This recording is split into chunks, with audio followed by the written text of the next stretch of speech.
behind his back, his voice deep and magnetic. Haha, the three saints of Xuankong Temple, once famous in the eastern region, now only two are left, truly the creation of trickery. Longxiang Elder roared angrily, holding the demon subduing staff tightly, puffed out his chest and stepped forward. What kind of riffraff dare to come to Xuankong Temple to show off? The black-clad man just smiled faintly. Grandmaster Longxiang, your temper is still as fiery as ever.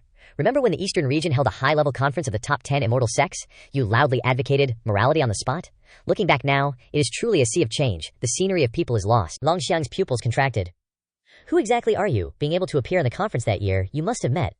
And you were also a high-level figure in the immortal sect. The black-clad man smiled coldly, forming a seal in his hand. A huge gray bone screen immediately covered the entire Xuankong Temple. Immediately afterwards, the black-clad people behind him acted, rushing straight towards the remaining monks in the monastery. A cold killing intent surged, spreading throughout every corner. Longxiang Elder and Qingjing immediately wanted to stop them, but were suppressed by the power of the middle-aged man in black. The two could only kneel on the ground, trembling all over, gritting their teeth in anger.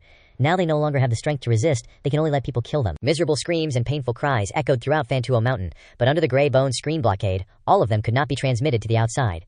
The remaining elders and disciples of Xuankong Temple were mercilessly slaughtered by the black-clad people. Blood stained the ground red. The scene was no different from the underworld hell. Longxiang and Qingjing still roared, furious to the extreme. Who are you? Why are you doing this? Have we offended you? The middle-aged man in black shook his head, his voice even. Not because of hatred, we were even allies. It's just that in the next plan, your existence is too obstructive. We can only take this opportunity to eliminate you, Al. Allies. Both Longxiang and Qingjing were struck by lightning, their heads spinning, turning quickly. The one who can be called an ally with Xuankong Temple at this time, there is only one. The words were not finished. The two of you, together with that self-righteous old man, set off on your way. Boom, a loud noise shook the sky. Two figures were shot through the forehead and fell to the ground, completely, without any signs of life. On Kunpeng's back, Ye Junlin suddenly frowned and snorted coldly. Hong Tianye hurriedly asked, Shifu, what's wrong? Ye Junlin glanced at him and replied casually, It's nothing, I just smelled the stench of an acquaintance. Perhaps the Ming clan has made a move earlier than expected.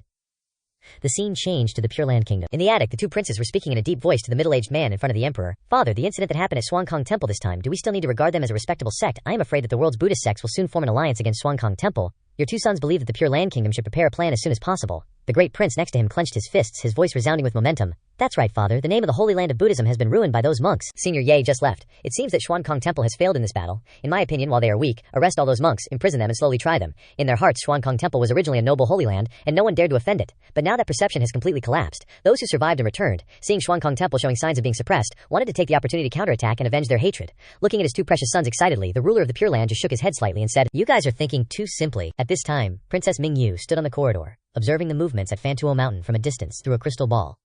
She found that the top of the mountain was covered by a layer of gray mist, as if it was completely isolated from the outside world. That unusual scene made her unconsciously have an ominous premonition. Suddenly, strange noises came from outside. Princess Mingyu looked up, immediately horrified, feeling as if all the hairs on her body were standing on end, and a cold air rushed straight from her spine to the top of her head. Out of nowhere, black-clad figures swarmed the Imperial Palace airspace like locusts, their killing intent a palpable pressure, echoing all around. Intruders in the Imperial Palace! Stop them! Alarmed cries erupted as guards rushed to intercept the black-clad figures, weapons drawn. Leave no one alive. The icy command reverberated like a chilling draft from the abyss. The black-clad figures were powerful, their magical artifacts extraordinary. They completely overwhelmed the palace guards. A bloody massacre began. Ah! Ah! Heart-rending screams echoed incessantly. Corpses littered the palace grounds, rivers of blood flowing freely. Father, what's happening outside? The crown prince and second prince stared in disbelief. The Jingtu Kingdom's ruler was both terrified and enraged, countless possibilities flashing through his mind. A rebellion or a foreign invasion. Boom! A five-colored beam of light pierced through the clouds. The Jingtu Kingdom's ruler, adorned with a lapis lazuli crown, robes billowing, appeared in the Imperial Palace's airspace, his voice thundering with rage. Who dares to invade the Imperial Palace and commit such atrocities? Simultaneously, his eyes blazed with golden light, the kingdom's immense fortune silently empowering him, his cultivation instantly leaping from great ascension perfection to tribulation realm mid-stage. A terrifying pressure blanketed the entire Imperial Palace. Many of the black-clad figures fighting below were immediately suppressed by this aura, nearly immobilized. Just as the ruler was about to strike, intending to eliminate them all on the spot, a similar aura suddenly erupted nearby, several intense killing intents locking onto him. Impossible. The Jingtu Kingdom's ruler was shocked, cold sweat pouring down his brow. The enemy had 4 Tribulation Realm cultivators. Such a lineup was definitely not a local force. They were likely true overlords from the eastern region. But what exactly had our Jingtu Kingdom done to offend them? Rumble. The sky darkened as 4 black-clad figures, swirling with murderous intent, appeared from all directions, surrounding the Jingtu Kingdom's ruler. Beneath their hoods were icy faces, radiating killing intent. The ruler suppressed his fear, gritting his teeth and shouting, I advise you to withdraw immediately. The Holy Land of Buddhism is still within the royal capital. His words were intended to use the Xuankong Temple's name to deter the enemy, as it was still a highly influential holy site. Unfortunately, he was met with mocking laughter. Xuankong Temple, from today onwards, will cease to exist. Buzzing, the ruler's mind reeled as if struck by lightning. This news was a fatal blow. Why waste words with him? Kill. A bloodbath in the imperial palace is enough to complete the mission. A black-clad figure said coldly. Right, attack. Immediately, the 4 Tribulation Realm experts simultaneously unleashed their magical arts, besieging the Jingtu Kingdom's ruler from all directions. Not good. The ruler was forced to defend. Golden runes appeared all over his body. Buddhist chants echoed and Buddhist light illuminated the void. The Jingtu Kingdom was deeply influenced by Buddhism, so its cultivation methods followed that path. With the kingdom's fortune empowering him, the ruler barely managed to withstand the assault for a while. But the advantage was gradually slipping away, and he couldn't hold on much longer. HMPH. Relying on the kingdom's fortune to resist. What a nuisance. A tall, black-clad figure snorted coldly.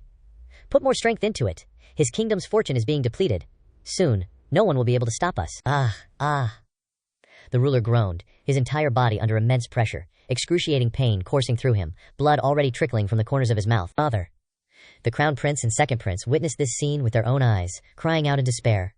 How can this be? Princess Mingyu burst into tears, her tears rolling down her cheeks like shattered pearls. Retreat! Leave the Jingtu Kingdom! Go as far as you can! The ruler roared, using his last strength to shout madly. Divide and pursue, kill them all, leave no one alive. The tall, black-clad figure ordered, Hey, don't mention the sect master outside. If he finds out, we're as good as dead. Someone beside him quickly reminded. The other sneered, Don't worry, they definitely won't have the chance to survive. Swish, swish, swish. Upon receiving the order, a group of black-clad figures immediately rushed out. Hurry, listen to father. We have to retreat now. The second prince's eyes were red-rimmed, tears glistening as he spoke, forcefully pulling his elder brother and younger sister. The crown prince clenched his fists, his jaw grinding, but he ultimately restrained himself, leading his family in retreat. A streak of purple light flashed, and upon closer inspection it was a glowing purple flying carpet. On it, 2 males and 1 female rode the wind. Princess Mingyu bit her lip tightly, continuously forming hand seals, consuming her magical power to control the flying magical artifact, its dazzling starlight shimmering, magnificent yet resolute. Chase them, absolutely don't let them escape. The black-clad figures roared in anger, their murderous intent surging as they gave chase like a storm. At this moment the flying carpet swiftly sped towards a location within the imperial palace. Below is a teleportation array. I have the command token. I can activate it. We'll teleport away from the Jingtu Kingdom immediately, the second prince said, taking out the command token. Who exactly are these hateful people? Once I escape, I will definitely reveal the truth to the world, the crown prince said resentfully. Just as the flying carpet entered the teleportation array, a barrage of magical arts roared towards them from behind. Explosions erupted everywhere, causing the flying carpet to be overturned. The 3 were sent flying. Not good. In the chaos, the second prince fell into the enemy's hands. In a desperate situation, he poured all of his magical power into the command token and threw it forcefully into the teleportation array. Instantly, light burst forth, and the formation began to activate. About to die, and you still want to play tricks? A black-clad figure grinned maliciously, unleashing a magical artifact that blasted the second prince, turning him into a mist of blood in the air. Second brother, Princess Mingyu, screamed in agony, her heart feeling as if it were being cut by knives. Little sister, run now! The crown prince roared, flinging the princess towards the teleportation array with all his might, like an arrow piercing the wind. Second brother, big brother, is coming to accompany you. With that, the crown prince's body ignited with flames, the blood within him burning fiercely. Golden light poured out from the cracks, and he charged towards the black-clad figures like a mad beast. Damn it! He's going to self-destruct. A terrified shout rang out. Boom. An earth-shattering explosion occurred, light enveloping the heavens and earth. Princess Mingyu was like a soulless person, blankly watching everything vanish in the sea of light. Then, in the dazzling light, she disappeared, teleported away from the Jingtu Kingdom. At that very moment, the Jingtu Kingdom's ruler, who was struggling to hold on, had blood flowing from all 7 orifices, turning into a blood-soaked figure. His eyes gradually became blurry, his voice barely audible as he struggled to speak. Who exactly are you? What do you want to do with this nation? A black-clad figure replied coldly, his voice full of bitterness. Blame yourself for your bad luck. The gateway is here. Another one chuckled, his voice like a ghost wailing from hell. Once we've slaughtered you all, the underworld creatures will seize the opportunity to launch an attack. This nation will soon be occupied. Don't worry, the common folk here still have value to be exploited. Gate. The national leader's eyes widened in shock. He didn't understand what gate they were talking about, but one thing was certain. These people had gone mad for profit, colluding with the underworld to kill their own people and destroy their homeland. And behind them was likely a top-tier force notorious throughout the eastern region. This was a huge conspiracy. The last thought flashed through his mind, and his body was instantly torn apart by a crazed force. In the blink of an eye, his body turned into dust and vanished into the air. Deep within the royal palace, a surge of evil energy erupted. Immediately afterward, creatures covered in heavy yin energy passed through the gate deep within the Pure Land Kingdom. They were the creatures of the underworld. 4 months later, in the vast sky, a massive treasure ship sailed against the wind. Inside the cabin, groups of cultivators looked gloomy, their eyes full of worry. Damn it, the world is getting more chaotic by the day. Yeah, I just escaped from Luozhao. My hometown was invaded by the underworld. Resistance was suppressed, and the rest were captured like livestock. Damn it, the underworld army is unstoppable. So many sects have been razed to the ground. Do those high and mighty immortal sects just plan to sit around and wait for death? In the old days, there were immortal sages suppressing them, and the underworld didn't dare to come near the eastern region. Now, after so many years, they're raising their banners again. If this continues, the eastern region will be destroyed. But now that we're divided, who will step up and take responsibility? Everyone discussed with grief, worrying, and hating the chaotic situation and the monsters from the underworld. At this moment, in a hidden corner, A middle-aged man with a saber at his waist and a wide-brimmed hat quietly leaned against the ship's wall, his eyes as sharp as an eagle's, listening to everything, only frowning slightly. News, get your news. The Cultivation World Daily, the hottest news here. On the deck, a girl shouted, holding a stack of freshly printed newspapers. Kid, give me one, he said. 2 low-grade spirit stones. After the transaction, the middle-aged man with the wide-brimmed hat picked up the newspaper and disappeared on the spot in a blur. Ling Wuji landed on the ground and said respectfully, Master, as you instructed, I've brought the latest newspaper. Ugh. In front of him, a silver-haired youth lay sprawled on a chair, his posture completely undignified, only humming comfortably. Beside him, Hong Tianya gritted his teeth, kneading the youth's back incessantly, both embarrassed and serious. His hands were heating up, light smoke rising. Combined with the healing function, Ye Junlin squinted his eyes in comfort, enjoying it as he said, Little Hong, your technique has become more and more skillful lately. You have talent. Hong Tianya gave a stiff smile. As long as Master is satisfied, I'm content. However, in his heart, he cursed Ye Junlin's ancestors for 18 generations. At this moment, Ye Junlin glanced at Liu Wuji and said slowly, Little Li, read the contents of the newspaper. We can't fall behind the international community. What's the international community? Liu Wuji's mind was confused, but he understood the previous words clearly. Ahem. He opened the newspaper, carefully examining it. When he read a certain passage, his eyes widened immediately, almost thinking he had misread, and he stopped reading. Master, they said you destroyed Xuankong Temple. In a fit of rage, you even implicated the Pure Land Kingdom, not only bloodily cleansing the royal palace, but even wiping out the royal family. Now the Pure Land Kingdom has been occupied by the underworld army. Ye Junlin, who was relaxing on the chair, opened his eyes wide upon hearing this, and a bone-chilling cold light shot out from his eyes. You said Xuankong Temple was destroyed. Yes, as of today, that lineage no longer exists. Liu Wuji tried to maintain his composure, not daring to look directly into his master's eyes. Ye Junlin narrowed his eyes, his voice low. I just left, and someone started causing trouble. Most importantly, they dare to frame me. Who are these dogs? He felt truly helpless. Xuankong Temple was destroyed, the royal family implicated, and then the underworld conveniently occupied the Pure Land Kingdom. It seems the mastermind has been plotting for a long time, and I'm just the fuse in that plan. He calmed down and stroked his chin, analyzing. Master, they're probably aiming for the gate. Li Wuji suddenly remembered the events in the Great Zhou dynasty and said in a panic, That's right. Ye Junlin's eyes flashed. Everything revolves around the Stargate. Combined with what Abbot Xuankong revealed, it can be inferred that the extraterritorial forces have run out of patience. They want to use the Stargate to enter Kunlun realm. Master, while on the ship, this disciple did some scouting and found that many people are fleeing. According to them, most of the eastern region has been invaded by the underworld, and the situation is extremely dangerous. Li Wuji gritted his teeth. Those disgusting beasts. I'll kill one if I see one. Is there any other information? Ye Junlin asked. Let me check again. As he looked, Li Wuji's expression immediately changed. Master, something happened to Huang Zhao. Even Xuan Tian's sect is in trouble. Oh, Ye Junlin reached out and snatched the newspaper, bowing his head to examine it carefully. It turned out that Huang Zhao had been flooded by the underworld army. Xuan Tian's sect stood up to resist, leading the other sects in rebellion. Initially the battle went smoothly, but then the other side saw the appearance of a top expert, and they freely torture and massacre the human race for amusement. How infuriating. Is our Huangzhou destined to never see the light of day? Back then, Senior Zhu Feng displayed formidable power, causing the great Dao provinces of the eastern region to be wary. Could it be that after only a brief period of peace, chaos has returned? Now even the Xuan Tian sect is struggling to protect itself. Even if Senior Zhu were to appear, I fear he wouldn't be able to change anything. Well, everyone just pray for themselves. In the tea house, discussions buzzed incessantly, the atmosphere heavy and gloomy. Suddenly, a person rushed in from outside, shouting, Everyone, hurry outside and see! The bone race is about to publicly execute a resisting cultivator again. It's said that this time it's Zhao Lingger, the fairy of the Xuantian sect. What? The entire tea house was shaken, and everyone hurriedly left their seats and rushed out to see. At the execution ground, the surroundings were heavily guarded by bone race soldiers. They held sharp spears, their eyes emitting a ghostly green light, their faces cold and emotionless. The people gathered in a dense crowd, their faces gloomy and unsightly. Because each public execution was a slap in the face of the entire Huangzhou, they were powerless, unable to do anything but watch their compatriots be slaughtered. Look closely, this is the fate of those who dare to resist. On the platform, a bone race general nearly 3 meters tall roared. Behind him, a young woman in blue was suspended by Xuan iron chains, blood streaming down, her breath weak.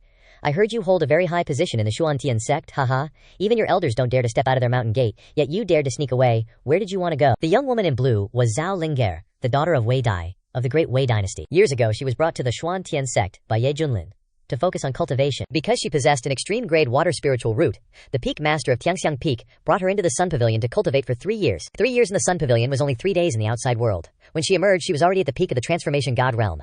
No longer the naive girl of yesteryear, but a stunning beauty, with a graceful figure and extraordinary strength. When Ming Yuan invaded, she fought tirelessly with the elders. The water techniques in her hands were divine, and she was respectfully known by her fellow Taoists as Fairy Zhao.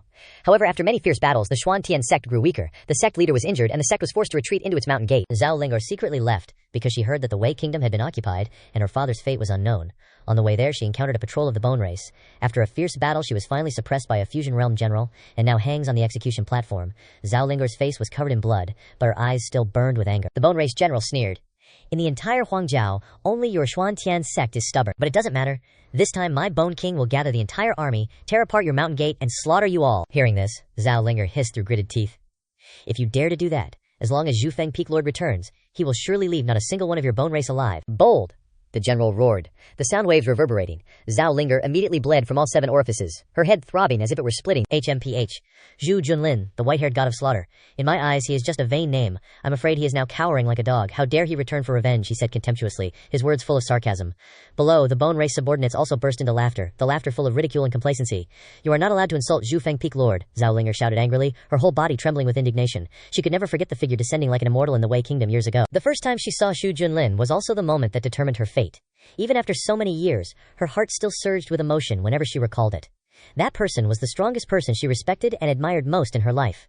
Now that the bone race general dared to utter insults, Zhao Linger was so angry that her delicate body trembled. Below the execution ground, the cultivators present clenched their fists, their faces sullen. Xu Junlin was the #1 powerhouse recognized by Huangju, an idol admired by countless people, and now he was being humiliated by a foreign race in public. How could they not be angry? Everyone, please don't act rashly. A soft voice sounded in everyone's mind. It was an old man in gray robes with an air of immortality. It was Ouyang Feng, the old ancestor of the Panshan sect. In those years he was a prominent talent who had once been eager to break through the transformation god realm. However, after witnessing Xu Feng's strength with his own eyes, he was completely convinced and shed his arrogance. After experiencing the Luo Tian secret realm, he obtained an opportunity and has now reached the transformation god realm perfection stage, only 1 step away from the fusion realm.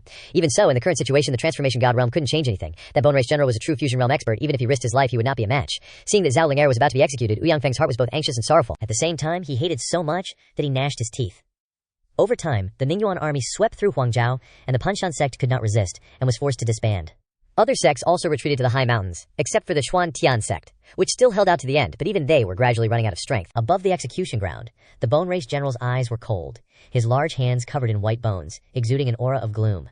Several sharp bone spurs gradually appeared in the void, quietly piercing Zhao Linger's body. Fresh blood flowed along the bone blades, the intense pain causing her to sweat profusely, but she still bit her teeth and didn't utter a single groan. The scene was silent, the atmosphere heavy and suffocating. Some people had a sore nose, some people had red eyes. The bone race general frowned. This was not the effect he wanted. He wanted to hear pleas for mercy. He wanted to hear painful wails. He wanted to crush people's wills. But she did not speak. Not satisfying at all. He continued to exert force. The bone spurs in his hand emitted a scorching heat, burning the wounds on Zhao Linger's body. White smoke rose, the smell of blood fishy and pungent. Ugh! Her face turned purple, her veins bulging, her teeth clenched as if they were about to shatter. The pain was worse than death. But she still looked straight at the enemy, not crying, not begging, just silently enduring. The bone race general's face gradually became unsightly. He did not expect this girl to have such a strong will. If she were allowed to survive, she would surely become a great enemy in the future. Such a good treasure is about to die at the hands of those traitorous bastards. Ouyang Feng's eyes were red, his hands clenched and trembling, his heart filled with sorrow. Could it be that from now on the cultivators of Huangju would have to live under the yoke of foreign races, have to bow their heads and be slaves? Senior Shu, Huangju needs you. Everyone's emotions surged, and they all called out a name in their hearts, the person who was once invincible, who once shocked the eastern region. How meaningless. The bone race general waved his hand coldly, and the bone spurs immediately flew over, intending to pierce through Zhao Linger's body. Is this finally the end? Zhao Linger closed her eyes slightly, and a sense of relief rose in her heart. But at that moment, a vast aura like the sea suddenly descended. The entire heaven and earth trembled. Everyone gasped, their hearts beating wildly, their whole bodies stiff, not daring to move. What's going on? The bone race general felt a chill down his spine, his eyes widening. This aura, could it be a king in the race? A second later, the entire Huangju shook, and a mythical creature 10,000 meters long descended from the sky with a world-destroying aura. Where it passed, the light went out, the sky and earth were dark, and even the sun was completely covered. Tribulation Transcension Realm, it's UD. Ouyang Feng was shocked, his whole body trembling, unable to speak. Everyone's faces were ashen, their eyes full of despair. First there was the Mingyuan invasion, and now UD has descended. Could it be that Huangzhou is at its end? Suddenly, a huge divine sense fell on Zhao Linger. A voice from the void sounded, gentle and strange, with a familiar feeling. We have met before. A figure stepped out of the void and appeared in the middle of the execution ground, wearing a black cloak embroidered with gold, with a noble aura, silver hair, and eyes as bright as stars. The domineering aura of I am the only one supreme. It was Xu Junlin. Zhao Linger thought she was about to die for a moment. Opening her eyes and seeing that figure, her originally dim eyes suddenly lit up. She trembled, hardly daring to believe it. Is that really you, Peak Lord? Yi? Zhao Linger trembled, her heart filled with fear. She was afraid this was just a hallucination before death, afraid that the figure was just an illusion in despair. Yeah. Ye Junlin raised an eyebrow slightly. The way she addressed him told him she was likely from the Xuan Tian sect. Ye Junlin waved his hand. The jet-black chains binding Zhao Linger's hands shattered into dust. She fell into his arms, blood soaking her. Ye Junlin calmly asked, "What's your name? What's your status in the Xuan Tian sect?" He could see that she was already at the peak of the transformation god stage. Back when he was still in the sect, that was a high level of combat power. But it had been over a year since he returned, and he was no longer clear about the situation inside the Xuan Tian sect. "So you've forgotten me." Zhao Linger felt a slight sense of loss, and respectfully bowed and replied, "Reporting to Peak Lord Ye, this junior's name is Zhao Linger. Years ago, you brought me from the Wei Kingdom to the Xuan Tian sect, and I later joined the Tiangxiang Peak under your command. I am currently a true disciple." Zhao Ling'er, Ye Junlin was stunned, then immediately remembered. No wonder he didn't recognize her. She was a naive and lively young girl back then, but now she had blossomed into a charming woman. With so many changes in her appearance and demeanor, he could only vaguely recognize a bit of familiarity in her eyebrows. Tusk, tusk, she's really grown up. He stroked his chin, assessing the blue-clothed girl. Nonsense. Grown up where? Zhao Ling'er blushed, lowered her head, and muttered to herself resentfully. Senior, this is such a public setting. How can you say such embarrassing things? I'm talking about age. Ye Junlin chuckled, replying naturally. Based on his perception, he could clearly see that Zhao Ling'er was over 300 years old. She must have used the power of the sundial to cultivate, otherwise how could she have changed so much in just 1 year? Of course, for cultivators, age isn't really an issue. Some people cultivate for a long time and have a long lifespan, but their mentality remains young, while others are old from the inside out. Zhao Ling'er was petrified. She absolutely didn't think the growing up he was talking about was that. Haha. Then your age is even greater than mine now. Ye Junlin smiled, lightly adding another blow. Boom. A thunderclap seemed to explode in Zhao Ling'er's head. She clutched her chest, her heart feeling pierced. Too cruel. Ye Junlin looked at her blankly, feeling down, tilting his head slightly, not understanding what he had said wrong. Swoosh. A stream of magical power transformed into endless wood energy spreading out, a vibrant green life force constantly pouring from his hand into Zhao Ling'er's body. The wounds on her body quickly closed at an unimaginable speed. Life force surged, and her pale face gradually regained its rosy color. At this moment, on the other side of the execution ground, the Bone Clan general's entire body was icy cold, his mind as if falling into an abyss. This is the person they're calling the white-haired demon god, Ye Junlin. This unfathomable aura can only be felt from the peak rulers of the Bone Clan, and even seems stronger, too strong, so strong that he can't even muster a trace of resistance. Around the execution ground, all the Bone Clan soldiers were as silent as cicadas, cold to the bone, fear spreading throughout their bodies. Is this the human race? It's Senior Ye! Senior Ye has returned! Ouyang Feng excitedly shouted, rushing onto the stage, kneeling and clasping his hands, bowing his head loudly. Senior Ye, this junior is Ouyang Feng, sect leader of the Pan Mountain. Sect, I don't know if you still remember me. Ye Junlin looked at the old man in front of him and smiled, nodding. I still remember you. If he hadn't appeared back then, perhaps the title of the #1 in the Barren Continent would have belonged to this person. It's a pity that he had to compete with him. Ye Junlin had always admired Ouyang Feng. Back then, the old man didn't submit to humiliation and dared to face the foreign races alone, with great courage and extraordinary boldness. Hearing Senior Ye say that he still remembered him, Ouyang Feng's face was covered in tears, all the pent-up grievances, humiliation, and resentment accumulated over time bursting into choked sobs. Senior Ye, please take charge for the Barren Continent. These nether abyss alien races casually humiliate and slaughter the human race. We beg you to uphold justice. Beg Senior Ye to uphold justice. The shout resounded like thunder, and all the cultivators present knelt down in unison, their eyes filled with hope. That black robe in their eyes was a celestial being, descending to earth. Ye Junlin frowned slightly. From the remaining aura around here, he could clearly feel that the Barren Continent had been plunged into chaos recently. His gaze slowly shifted to the Bone Clan general, and then he suddenly roared, "Don't you know this place is under my protection? How dare you swagger around here?" An invisible pressure surged out, like a tsunami rushing forward. The Bone Clan general was as if struck by lightning, his entire body violently shaking, continuously retreating several steps. Then he collapsed to the ground with a thud. The thick bone armor cracked, and streams of green blood oozed out from the cracks. He raised his head, his eyes wide, his pupils filled with extreme panic. Standing before this silver-haired youth, his heart sank into despair, like a tiny insect facing a celestial being descending to earth. Trying to steady himself, he hissed, "My clan already has a king descending to guard this place. I advise you to be sensible and surrender. If you dare to act rashly, what awaits you will be unavoidable destruction." As soon as he finished speaking, Ye Junlin only chuckled coldly, his voice resounding like thunder. "There has never been anyone stronger than this old man who has lived long." With that, he lightly waved his sleeve. Just a casual movement, but it caused the Bone Clan general to turn into dust before he could even beg for mercy, vanishing in the wind as if he had never existed. The surrounding Bone Clan soldiers were no different. In an instant, all of them were wiped from the face of the earth. Ye Junlin swept his eyes around, his voice deep and resounding. "Listen carefully, with me here. Even if the sky falls, it won't reach this barren continent." Rumble. The sky seemed to be split in two, the clouds dissipated, and streams of brilliant golden light poured down, illuminating the entire region, making the figure of the silver-haired youth extremely dazzling, like a god descending to earth, with inviolable majesty. Ouyang Feng, with red eyes, knelt on the ground, choking out a loud shout. Senior Ye's divine might is unparalleled. Behind him, thousands of cultivators also knelt down in unison, roaring like thunder. Senior Ye's divine might. Senior Ye's divine might. The sound resounded between heaven and earth, stirring the heart. Zhao Ling'er stood there in a daze, her eyes filled with light, unable to contain her excitement. So handsome. On the back of the Kunpeng, Li Wuji rested his chin and sighed.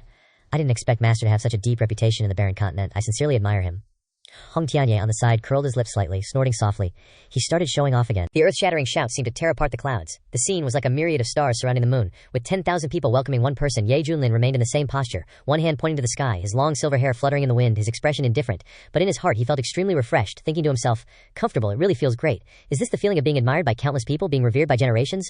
No wonder those celebrities in my previous life were so arrogant they couldn't help but show off." Suddenly Ouyang Feng seemed to remember something, his expression both uneasy and full of anticipation. He bowed and carefully asked, "Senior Ye, this junior has some doubts doubts in cultivation, I wonder if I can presumptuously ask for guidance. In his eyes, Ye Junlin was a tribulation-transcending realm expert, and must have a thorough understanding of the great Tao, and understand every step of breaking through realms. If he could get guidance, who knows, he might be able to take this opportunity to break through to the fusion realm. After all, with the current situation, the transformation god realm is just a small soldier, only the fusion realm has the qualification to turn the tide. Zhao Linger, standing next to him, also looked at him full of anticipation, her face shining. If Peak Lord Ye is willing to lecture on the Tao, then she, a transformation god cultivator, could greatly benefit, and even avoid thousands of years of groping. The scene became silent, and all eyes focused on him. Everyone held their breath, ready to listen to an earth-shattering lecture. This was a once-in-a-thousand-years opportunity. Ye Junlin was stunned for a moment, then inwardly roared, "This old geezer, are you trying to force me to embarrass myself at the height of my glory? Especially since I don't understand anything about cultivation. He only knows how to fight, get beaten up by other experts, and absorb their aura to increase his cultivation. He doesn't understand a single word about principles, insights, or bottlenecks. But if he refuses now, wouldn't he be personally shattering the perfect image he just built up?" Just then, the system's voice rang in Ye Junlin's head. "Bing! Congratulations to the host for entering the barren continent area.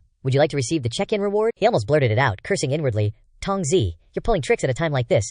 I'm about to lose face. Hurry up and think of a way to save me." The system replied in a sweet, coquettish voice. "Sniff, sniff, don't be mad, host. Accept the reward. This time I'll unlock the mantra incantation skill for you. It'll help you deal with the current situation. Consider it a small compensation." Hearing this, Ye Junlin's eyes lit up. "Hurry up and give me the reward. Ding. Marking complete. Rewarding the divine power. Heaven and earth phenomenon effect. Body becomes supersized, greatly increasing overall strength. Note, only the body gets bigger. Don't get the wrong idea. Where's the incantation? Unlocking it right now. For the next 2 minutes, every sentence you speak will be imbued with Taoist blessings, making it easier for listeners to gain enlightenment." Ye Junlin stood still for a moment, feeling that he was still the same, and questioned, "Are you sure? Does it really work? Damn it, it only works when I open my mouth." Seeing Ye Junlin remain silent, Ouyang Feng's expression gradually dimmed, thinking, "Oh no, perhaps the senior doesn't want to give guidance, or his Tao is so high that I can't comprehend it." Just as the atmosphere began to cool, Ye Junlin cleared his throat, straightened his back, looked into the distance, and slowly said, "I've never been too interested in cultivation. Sometimes I can break through just by resting for a while. Bottlenecks have never existed in my eyes. As for insights and Tao principles, if you understand, you understand. If you don't, I won't bother trying to explain." In that instant, heaven and earth fell silent. The wind stopped blowing, and the space was as quiet as a pin drop. All the cultivators gaped, staring blankly at each other. But at that moment, Ouyang Feng suddenly blanked out for a few seconds, then his eyes lit up, and he shouted, "I understand, I get it now, I understand Senior Ye's meaning." Ye Junlin's eyes widened. You really understand." Little did he know that those casual remarks just now had inadvertently activated the mantra incantation effect bestowed by the system. Thanks to the Taoist blessing, those seemingly simple words became incredibly profound, carrying the essence of the great Tao, making the listener feel like they were being initiated from the crown of their head, their souls shaken. In that moment, Ouyang Feng felt that all his years of cultivation insights were connected. His mind exploded with light, his cultivation broke through to the transformation god stage, advancing straight to the integration realm. A loud bang resounded through heaven and earth, his entire body's aura erupted, his hair flew wildly, his blood boiled, his eyes shone brightly, his expression was uncontrollably excited, and his heart was filled with reverence, thinking, Senior Ye is truly a saint reincarnated. He can convey such complex Tao principles with just a few simple words. He used to wonder why those who were accepted as disciples by Senior Yi could break through so quickly. Now he understood everything. Zhao Lingzhi also exclaimed, "Ah, I understand too. So that's how it is." In an instant, her cultivation soared, stepping from the transformation god stage into the integration realm. Her whole body radiated light like jade, and a mysterious aura spread out, captivating everyone. "Senior Ye, we understand too." Shouts rang out everywhere, echoing from within the crowd. All the cultivators present felt as if they had awakened from a dream, gaining enlightenment of their original hearts, and their cultivation levels soared accordingly. Even a stray dog on the roadside barked happily after hearing it, as if shackles were broken within its body, breaking through to the qi refining stage in one breath, officially embarking on the path of cultivation. Above the Kunpeng, Li Wuji nodded repeatedly, admiringly saying, "The deeper the Tao, the simpler the explanation. As expected of my master, one word can resolve 10,000 years of hard work. So profound." In his heart, his understanding of the Tao of the sword took another step forward. Hong Tianye, on the other hand, gritted his teeth, feeling that something was off. This guy was clearly just talking nonsense, but for some reason, it sounded logical. Seeing the unbelievable scene before him, Ye Junlin stood there with a complex expression. In his heart, he shouted. They all broke through. But at this moment, he absolutely couldn't reveal any flaws. He had to appear even more calm, even more unfathomable, so that he could maintain his dignity. "It's good that you understand, I ask you. Do you know where the main camp of the Mingyuan army is located?" Ye Junlin put his hands behind his back and asked with a very serious expression. Ouyang Feng's eyes lit up immediately, his expression excited, and he shouted inwardly, "Senior Ye, is this going to officially declare war?" "So badass, Senior Ye. Those beasts are stationed at Black Demon Ridge," he shouted loudly, his eyes burning with fire. Ye Junlin nodded slightly, then turned to Zhao Linger. "Zhao Linger, if you have personal matters to attend to, settle them first. I will return to the Swantian sect very soon." Zhao Linger was shocked in her heart. What? This person is planning to attack right now? She almost blurted out to stop him, but thinking about it, Senior Ye is such a powerful figure. What does he need her to worry about? Moreover, now that she had just broken through to the integration realm, her flying speed was much faster than before. It wouldn't be too late to stop by the Wei Kingdom to visit her royal father to confirm that he was safe, and then rush to Black Demon Ridge to assist. "Let's go." Ye Junlin jumped onto the back of the Kunpeng and patted it gently. "Ah, Kun, set off, Black Demon Ridge." The Kunpeng flapped its wings once, excitedly crying out. Its voice echoed for 90,000 miles, and its huge body soared into the sky, breaking through the wind and heading towards the horizon. Rumble, the entire ground shook. Looking at this scene, everyone standing in place was speechless, swallowing hard in unison. In their eyes, respect could not be concealed. They were convinced. truly convinced. A tribulation-transcending stage demon emperor was willing to be Senior Ye's mount. Wouldn't that further prove how strong Senior Ye was? Hurry, send the message immediately. Senior Ye has returned, and is on his way to Black Demon Ridge to start the war. Wu Yangfeng's face was flushed, shouting like thunder. In an instant, everyone was ignited with passion. Some controlled their flying swords, others sent out communication talismans, doing everything possible to spread the news as quickly as possible. Soon, the entire wasteland continent was shaken, and major tremors occurred in places far and near like dominoes. Senior Yi has returned and is now going to Black Demon Ridge. The great battle that will determine the fate of the wasteland continent is about to begin. Fellow Taoists, time waits for no one. Hurry and set off to join the battle. Holy crap. To fight alongside Senior Yi this time, even sacrificing my life would be worth it. To fight shoulder to shoulder with Senior Yi is a great honor in life. Bro, we're bros to the core, right? If you're in trouble, ain't no way we're just gonna stand by and watch, old second, Banji chuckled. Exactly, old third chimed in seriously. You said there was a human force holed up in this sect, tough to crack. The elders think it's a big deal, so they sent us to help. ASAP, haha, with you guys here, the Xuan Tian sect is totally screwed. Bancha laughed heartily, then his voice turned grim, his eyes flashing with cold light. I heard the Xuan Tian sect has this ridiculously OP dude. Killed a bunch of Tribulation Realm cultivators, they call him a Kafing, God of Slaughter. I invited you guys mainly to deal with him, God of Slaughter. Sounds kinda cocky. Old second, Benji, smirked. No matter how strong he is, if he dares to show up, he's gonna die a gruesome death. Bancha frowned slightly. Second bro, check this out. Old second pulled out 6 purple pills, radiating an eerie aura that sent chills down your spine. Could these be the nether origin pills bestowed by the envoys? Bancha was shocked, suddenly remembering the several mysterious, ghost-like envoys, and he couldn't help but shudder. That's right, one for each of us. Plus our secret techniques. Unless a true immortal descends in person, ain't nobody gonna stand a chance, Old Second said smugly. Good, great, Bagrancha exclaimed, murderous intent blazing in his eyes. If that's the case, let's roll out right now and crush the Xuan Tian sect. Boom! A earth-shattering explosion erupted from outside, shaking the entire Black Demon Ridge. The ground trembled like an earthquake, and agonizing screams echoed incessantly. My lord, my lord. Disaster. A powerful human cultivator has invaded the camp. A Bone Clan soldier frantically rushed in to report. What? The 6 fiends of the Bone Clan turned to look at each other in unison, their eyes filled with shock. At that moment, the Black Demon Ridge suddenly shook violently. A blade light, as if spanning the entire firmament, slashed down from above, stretching for tens of thousands of miles, causing mountains to break and crumble. Countless swirling blade energies churned, and many Nether Abyss soldiers were killed in tragic cries before they could even react. Don't panic. Quickly set up the battle formations. The 12 Bone Clan commanders roared, both frightened and enraged. As expected of a well-trained army, even under a surprise attack, the Nether Abyss army immediately stabilized its formation, quickly dividing into multiple battle arrays. They joined forces to condense their primordial energy, like 100 rivers flowing into the sea, forming a turbulent torrent of energy. Boom! One after another, towering figures like Rakshasa appeared. Each one was thousands of meters tall, with ferocious forms, releasing intense, murderous aura. Those are the Law Idols. The condensed power of the entire formation. Each law idol has reached the great perfection realm, standing tall in the sky, like gods and demons descending to the world. The 12 commanders shouted loudly. The entire formation immediately began to operate. Tens of thousands of soldiers and generals joined forces, controlling the law idols to begin their attack. Rumble. Black fist imprints filled the sky, wanting to suppress the stars, shaking the heavens and the earth, carrying a power that chilled the heart. But at that moment, Li Wuji just smirked. Swinging the dark blade, he slashed out a dazzling blade light. Yin and yang reversed, the sun and moon tilted, and all the fist imprints shattered like bubbles. The blade energy, like a firestorm, swept across all directions. The blade's power was unstoppable. Before they could even attack, each law idol was annihilated. The formations were in chaos, and the Nether Abyss soldiers panicked. Some were crushed into dust, and others had their bones and flesh smashed. It was utterly tragic. The 12 commanders had cracks all over their bodies, spraying blood non-stop. Looking at the middle-aged man wielding the blade in front of them, all that remained in their eyes was fear.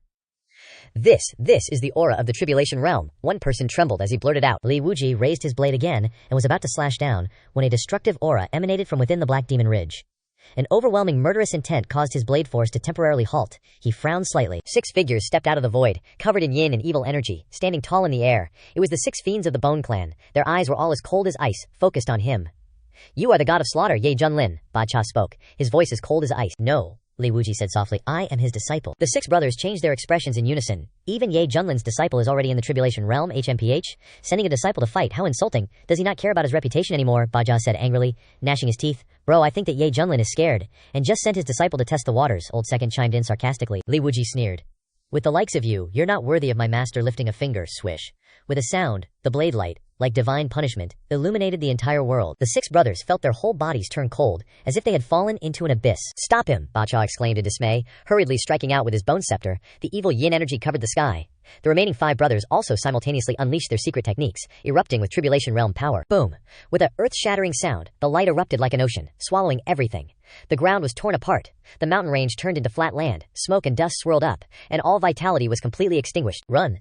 The 12 commanders panicked. They tried to flee, but before they could retreat far, they saw human cultivators surging in like a flood, holding magic treasures in their hands, the brilliant light illuminating the sky, their momentum overwhelming. Slaughter all these beasts. With earth-shattering cries, the cultivators charged forward without hesitation, unleashing fierce attacks. The remnants of the underworld could only weakly resist before being crushed into mush one after another. The 12 commanders, trapped in layers upon layers of encirclement, were both furious and terrified, covered in wounds, and had no strength left to resist. "This old man will send you to your deaths." With a loud roar, an earth-colored swordlight descended from the Kunshan sword, directly cleaving a commander in two, sending flesh and blood flying. Ouyang Feng, with disheveled hair, held the Kunshan sword, his eyes burning with excitement, a feeling of exhilaration spreading throughout his body. He had just killed a great Ascension Realm commander. How could he have dared to imagine such an opportunity before? The remaining commanders roared, filled with grief and indignation, feeling like a tiger fallen on the plains, despised by dogs.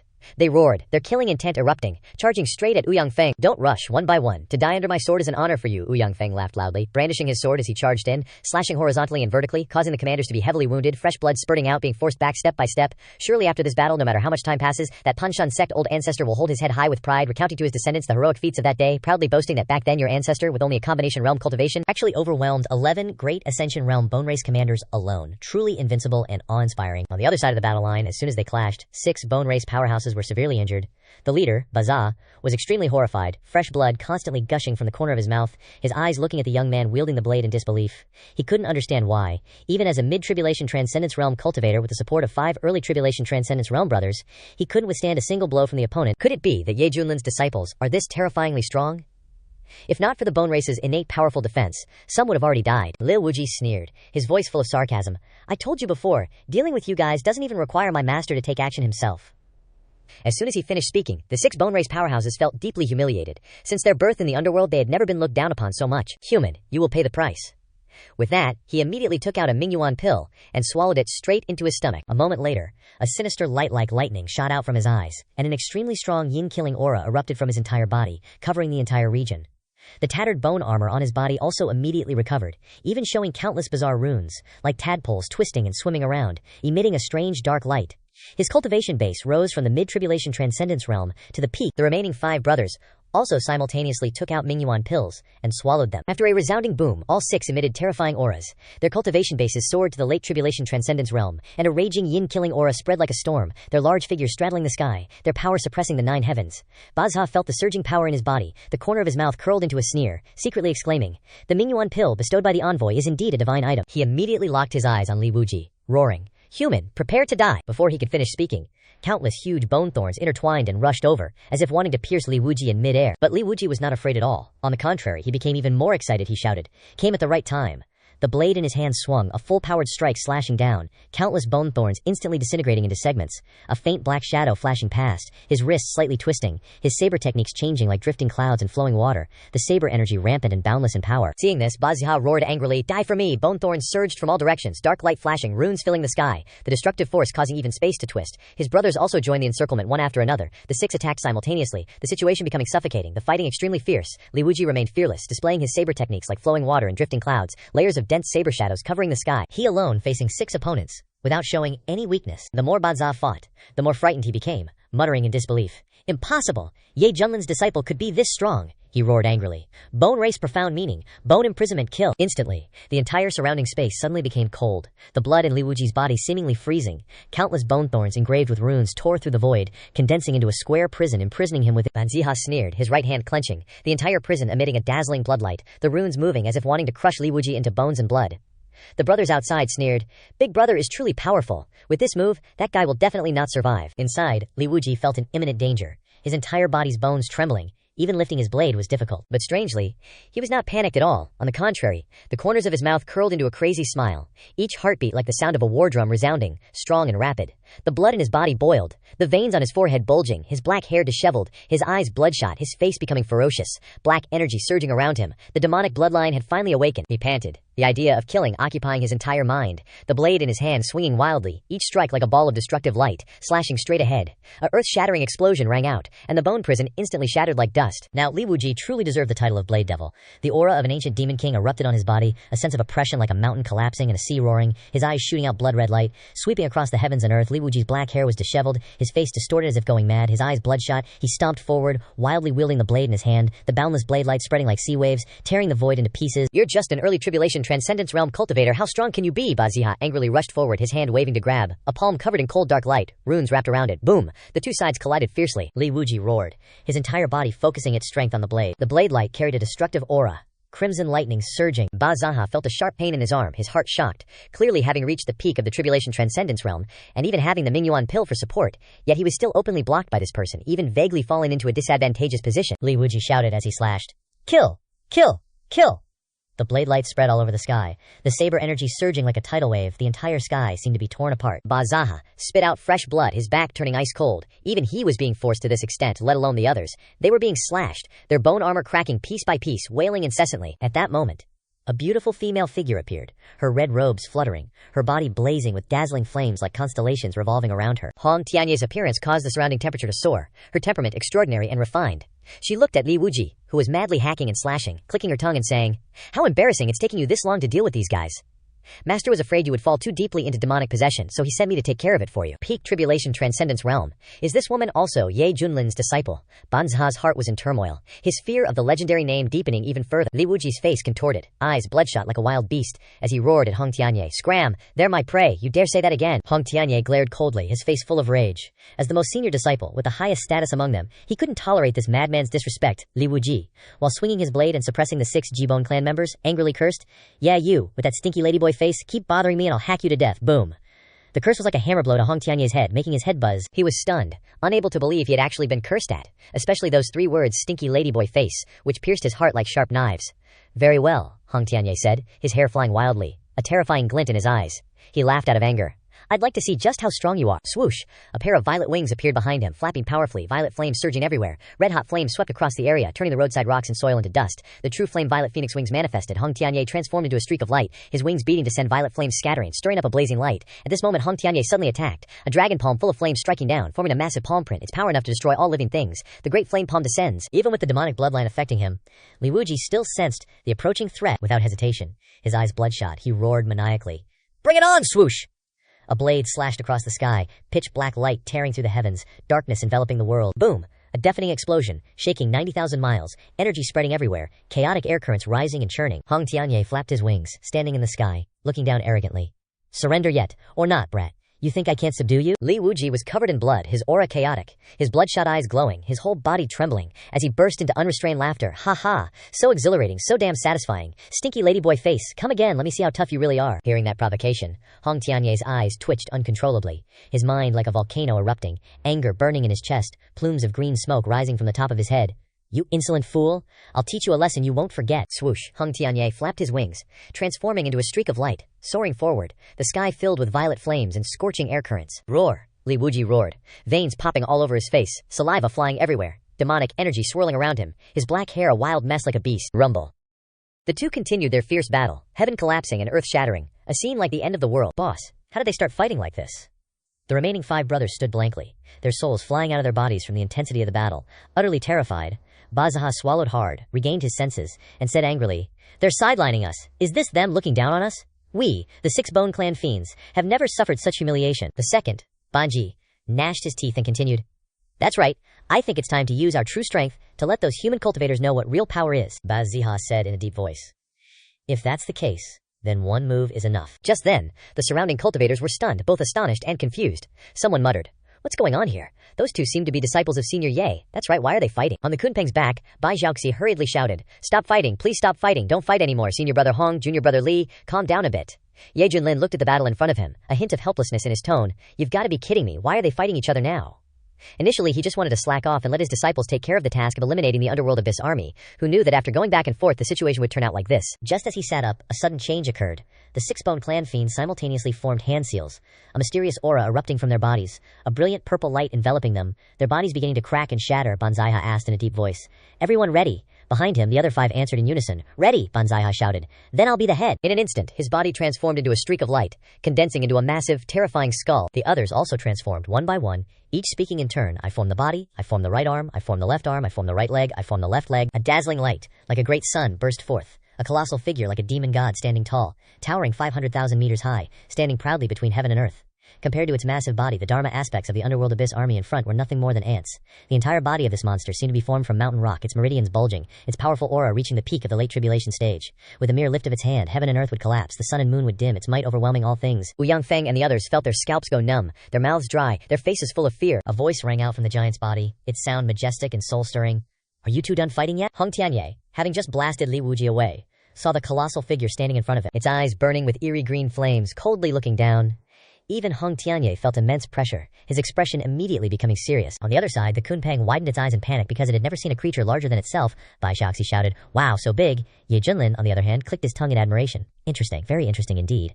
The aura of the giant formed by the 6 fiends combined was not inferior to the 3 saints' mysterious void, and even in some aspects was somewhat stronger. At this moment, the colossal body of the giant bone being stomped on, her body morphed into a blazing crimson streak, moving at unimaginable speed, and in an instant, she dodged that attack. Baza snorted coldly. Pretty quick on your feet, huh?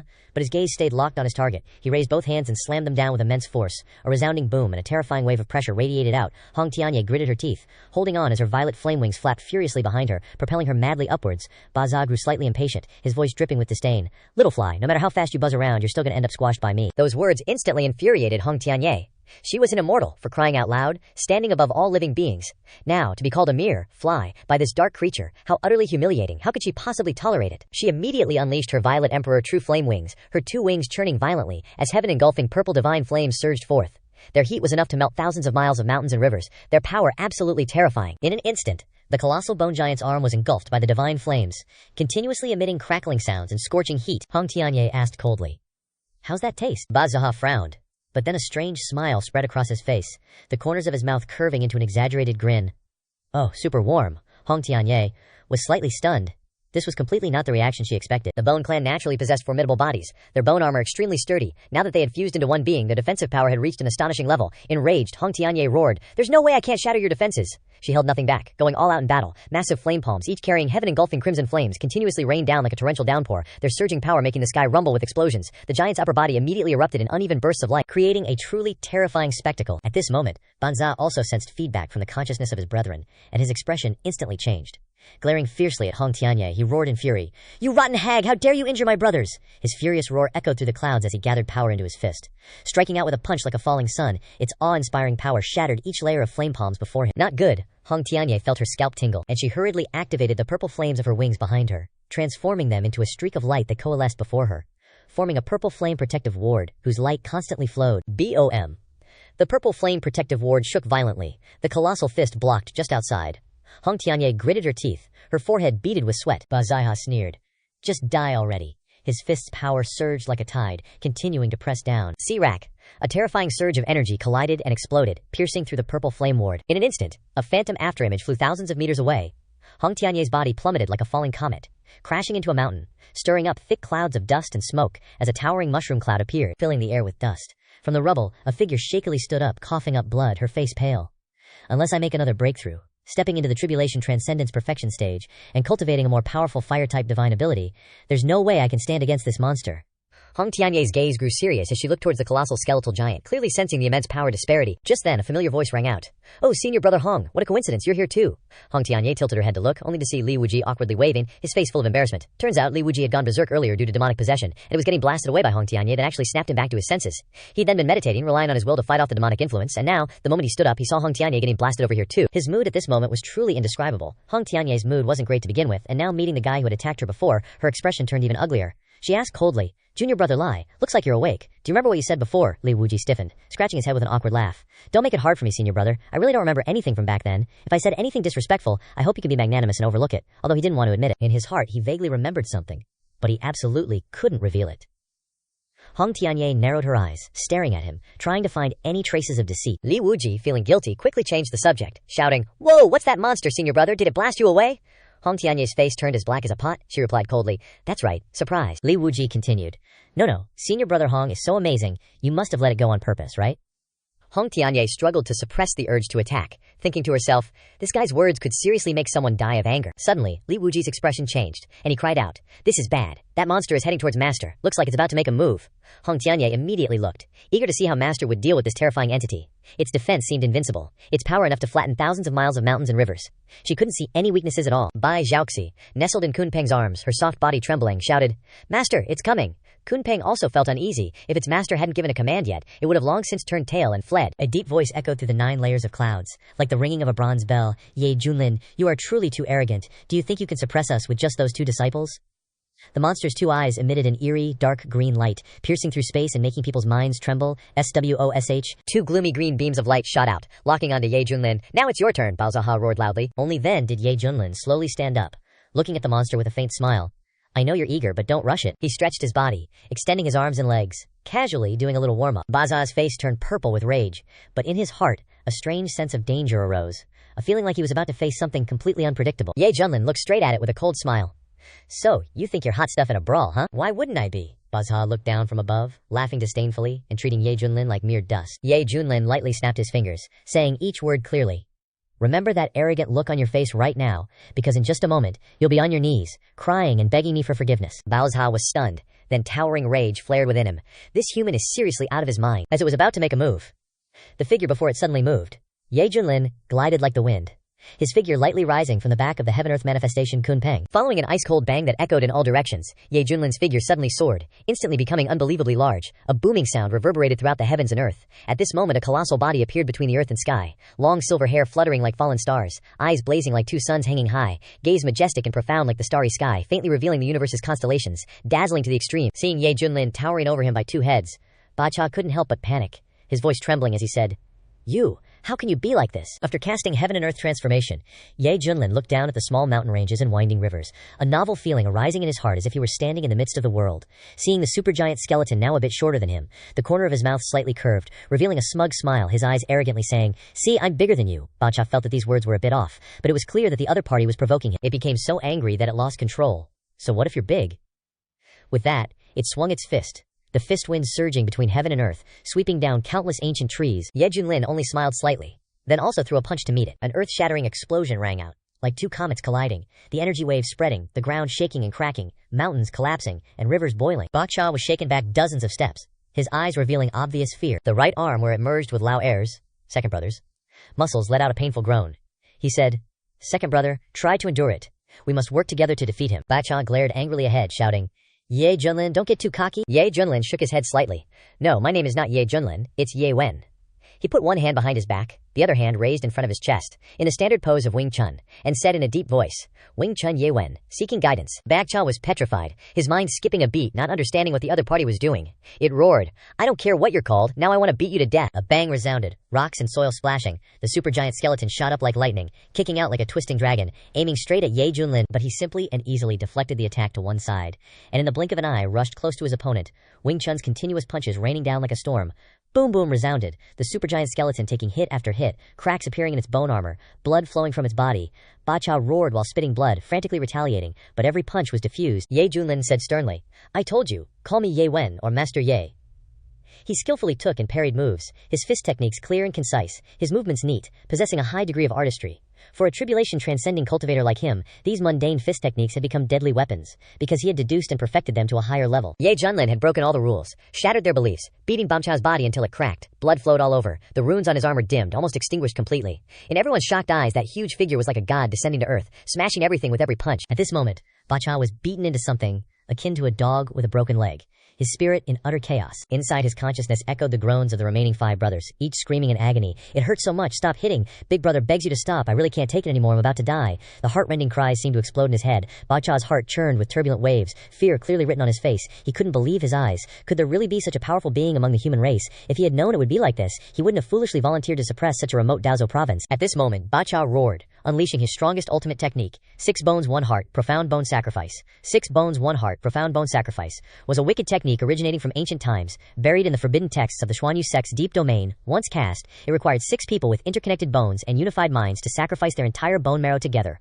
forming a blood-bone sacrifice formation. As the formation operated, the sky and earth dimmed, the sun and moon lost their light, countless white bones emerging like shackles binding the mortal world. Thunder and lightning exploded, wails echoing from the void, as if 10,000 spirits were forced to sacrifice their souls. Ye Junlin snorted coldly. Receive my fist of justice. His eyes flashed with divine light, his fist gathering earth-shattering power, striking fiercely at the head.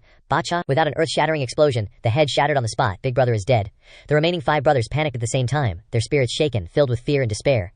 Because, according to the Bone Clan's secret technique, when the big brother fell in a state of connection, the rest had to be buried with him. Immediately, the spiritual fluctuation was completely buried, the headless supergiant body falling heavily, then slowly transforming into a majestic area of mountains and rivers. This was the terrifying consequence of the Bone Clan's unique secret technique, Sao Kiet, where once the leader fell, all brothers had to be buried together. At this moment, countless gazes of awe focused on the tall figure that seemed to support the heavens and tread the earth. We won! We won! Everyone cheered joyfully, the shouts resounding like ocean waves. Wave after wave surged, as if immersed in an ocean of victory. Kunpeng happily cried out, swaying its body and flying in front of Ye Junlin, affectionately rubbing its big head against the giant's arm. Ye Junlin gently stroked its head, sighing softly. Kun, do you understand my mood right now? His tone carried a bit of melancholy. Being invincible is really too lonely. Since his debut, he had never been defeated. Hong Tianye couldn't help but roll his eyes, thinking to himself, do these words sound like something a normal person would say? Looking at the figure comparable to the sun and moon, Li Wuji had nothing to say, only knowing to bow to the ground, respectfully exclaiming, Shizun, you are truly both big and bad. Soon, Ye Junlin returned to his normal form again. He could defeat the Bone Clan's 6 fiends in a combined state, because he was blessed by the Supreme Bone, and additionally because he cultivated the Undying Overlord body technique, making his body possess extremely strong defense and power. After casting Heaven and Earth transformation, the power on that foundation increased exponentially, so he could easily defeat the Bone Clan's 6 fiends. Amidst the resounding cheers, Ye Junlin leisurely walked towards Kunpeng. Hong Tianye and Li Wuji also quietly came to his side, proactively apologizing for the unnecessary conflict just now. Shizun, we have embarrassed you, they said in unison. Ye Junlin angrily spoke up. Tell me, you are fellow disciples, yet you keep fighting each other. What is this called? Fratricide. What kind of system is this if it gets out? At critical moments, you still have to let Shifu take action. Being reprimanded by Ye Junlin in front of them, Hong Tianye and Li Wuji only knew to lower their heads, not daring to have the slightest bit of dissatisfaction. Amidst the resounding cheers of the cultivators, Kunpeng left Black Demon Ridge, quickly flying towards the Xuantian sect. At this moment, the sect's great mountain protection formation was open, all the disciples hiding inside, completely unaware of what was happening outside. When Kunpeng's magnificent figure appeared, the originally strict atmosphere of the sect immediately became turbulent, someone panicking and shouting, what the hell is that monster? Someone else recognized it? Don't talk nonsense, that's Peak Lord Yi's mount, named Kunpeng. Then another person cheered, so Peak Lord Yi has returned. The news spread like wildfire. The entire Xuantian sect was shaken. The Peak Lords, elders, and sect leader Xu Yunyan rushed out to greet him. Seeing Ye Junlin, emotion was written all over Xu Yunyan's face as he choked out, Junior Brother Ye. Ye Junlin smiled and replied, greetings, senior brothers and sisters, I'm back. Xu Yunyan was so happy he teared up, saying, as long as you're here we won't be afraid even if the Mingyuan army invades. Xu Yunyan had already reached the Great Ascension completion stage, something he had waited over 3,000 years in the sundial to achieve. Without that cultivation, he couldn't have led the Xuantian sect through the previous war. It wasn't until Bazha appeared that the war became unpredictable, but, thanks to their willpower and unity, they managed to protect the sect, until today. The other Peak Lords stepped forward one by one, all choked with emotion as if they hadn't seen him in years. Ye Junlin's eyes turned red, filled with emotion. The Peak Lord of Tiangxiang Peak, with her graceful figure and slender waist, giggled teasingly. Junior Brother Ye, so you've secretly cultivated to the tribulation stage. You didn't say anything before because you were afraid we'd be jealous, Ye Junlin replied calmly. I'm really not interested in cultivation, I just let things happen naturally. That realm, it's just floating clouds in my eyes.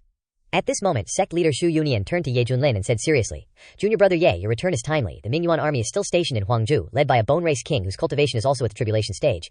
Even though you're strong, you need to be extremely careful. All the Peak Lords nodded in agreement, their faces still worried, but Ye Junlin said, sect leader, you don't know yet. The Mingyuan army was just annihilated.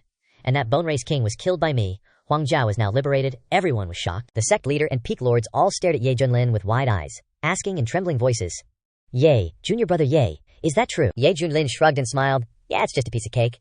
Hearing this, everyone's faces showed a special expression. If anyone had dared to say that before, they would definitely have been taught a lesson. But now, the one who said it was the man in front of them, so they let it go. Xu Yunyan laughed loudly and said, Junior Brother Ye is really capable. You brought a huge surprise as soon as you returned. During this time as sect leader, he was filled with worry, always afraid that the Xuantian sect would be breached by the Mingyuan army. At that time, everyone would only have a dead end, and such an end was only a matter of time. But now it's different. The crisis has been resolved. All right, this is the new disciple I accepted, Ye Junlin said slowly. Li Wuji cheerfully clasped his hands and said, Li Wuji greets you. Joining the Xuantian sect is a great honor for me. Are you the Blade Devil Li Wuji? I've heard of you.